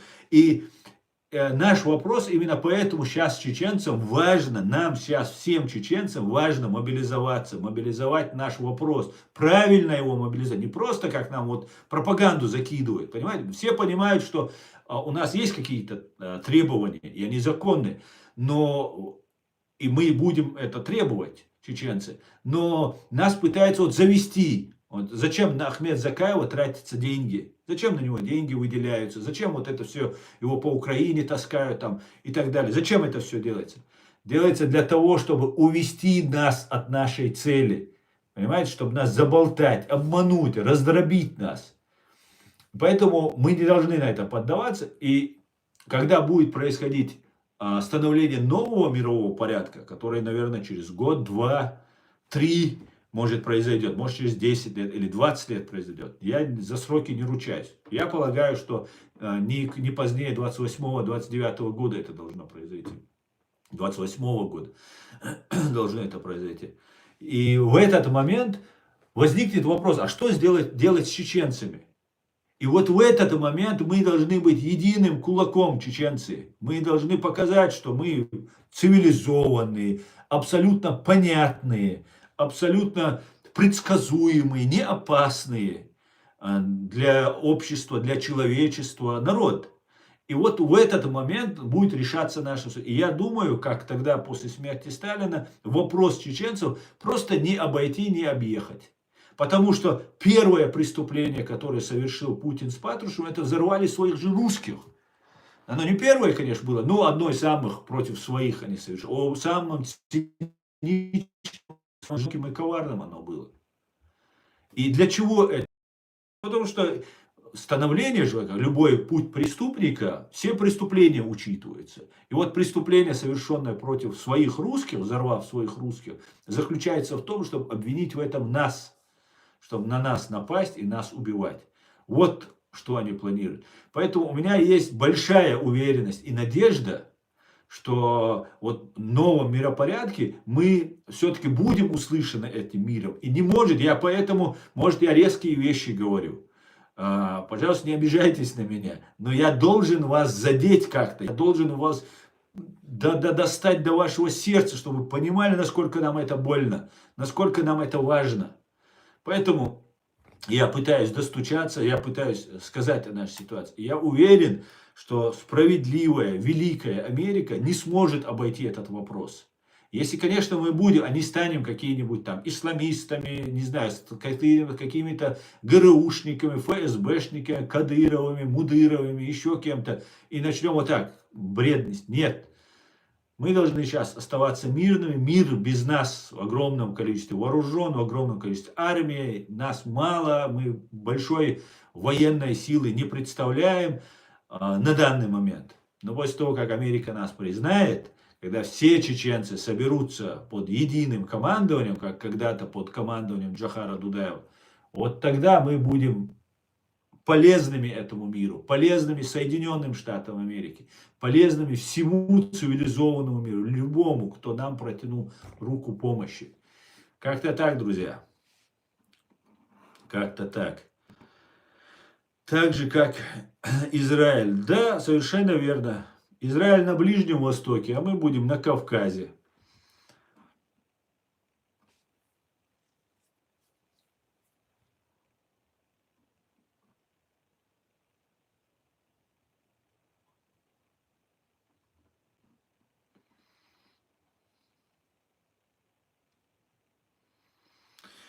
Ичкерия будет лучшим другом и партнером. Да, это уже мы читали. Да, уже так, инвестиции в США, Ичкерия — это очень разумный логический шаг. Конечно, конечно, но абсолютно. Абсолютно. Вообще Кавказ, Ичкерия и наш Кавказ, Грузия, Ичкерия, дальше территории, которая идет до Черного моря, вот вся, которая, это ворота в Европу, юго-восточные ворота в Европу. И они находятся вокруг 3 морей. И для Америки океаны, моря — это приоритет. А мы там, хозяева на этом Кавказе. Это наша земля, и мы автохонные, самый древний народ на этом Кавказе, как грузины, как черкесы. И мы ни с грузинами, ни с черкесами, ни с другими не воевали, не враждовали. Мы всегда общий язык находили. У нас одна цивилизация, один культурный код. Хоть и религии отличаются, языки отличаются. У нас огромное количество разных народов и национальностей. Это просто невероятно, сколько на Кавказе живет. Ни в одном месте такого большого количества разных языков не сосредоточено на таком небольшом участке, относительно небольшом, хотя Кавказ — это огромная территория, но на нашей территории это огромное просто, огромный участок, огромное количество разных народов и языков, культур, религий, христианство. У нас на Кавказе, там армяне, например, за Кавказе, там появились у нас первое христианство у нас зародилось. Иудеи у нас живут 500-600 лет на Кавказе. Да, по некоторым данным 600, по некоторым 500 лет живут на Кавказе. ислам, буддизм у нас, наши уважаемые, любимые, дорогие наши калмыки, это буддисты, которые живут, и мы очень хорошо жили, и с калмыками жили, которых, кстати, тоже часть депортировали, преследовали, убивали и за религию, за взгляды и так далее. Поэтому у нас есть все на Кавказе, я имею в виду весь спектр религии и национальности. И мы, конечно же, с удовольствием, нам нужны инвестиции, нам нужна помощь. И мы воины. Так сложилось. Социалисты, чья политика направлена на внедрение неокоммунизма у власти очень давно в ЕС, разрушая автоматически рост, приходит упадок. ЕС был разработкой гибней. Ну, я не знаю этого. Это есть разные там теории, не знаю.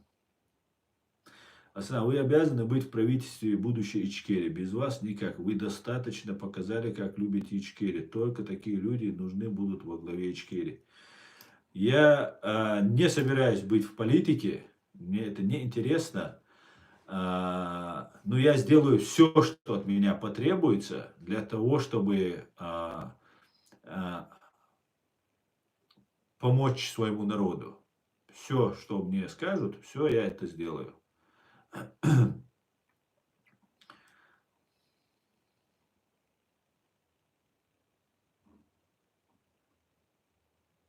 Спасибо. Спасибо, что вы меня правильно поняли.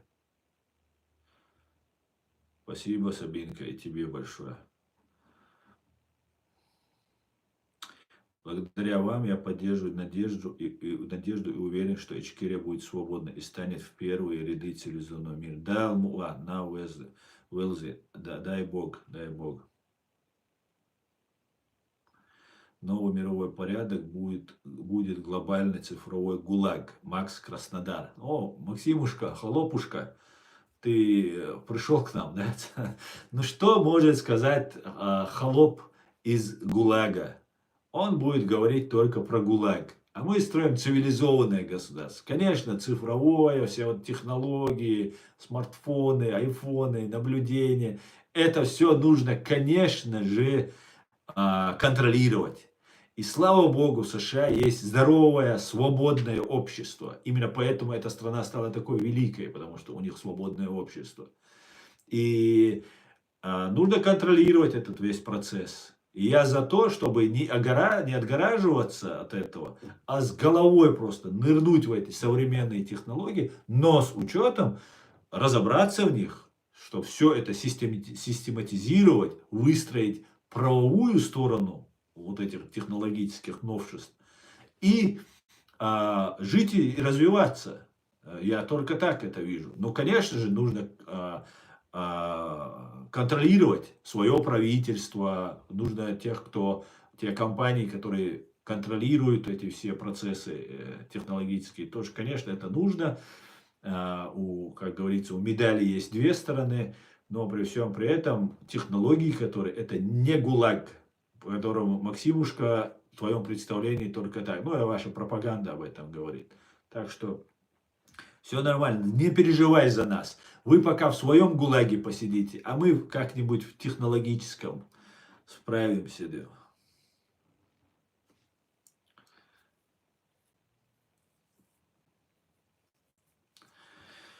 Режим Кремля рухнет, как и режим Ахмата. Рано или поздно, ни в коем случае, ни в случае сомнений. Живем ради будущего.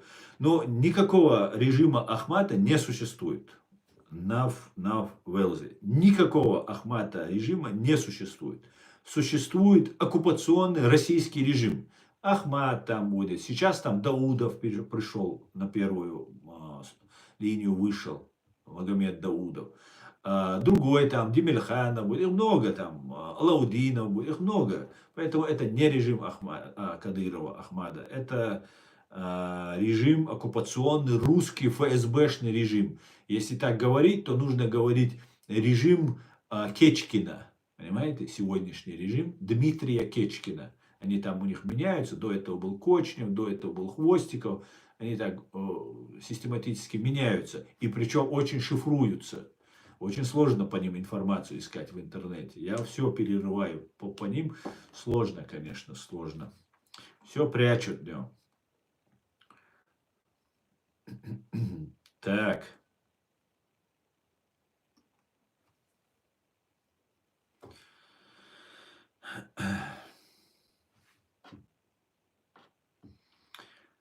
Да, Джохар был, конечно же, великий человек.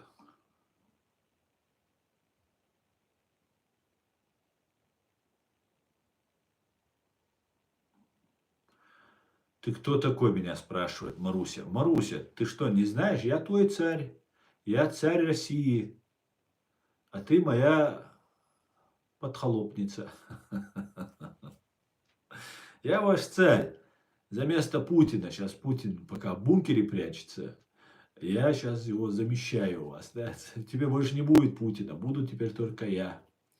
Придется вам терпеть.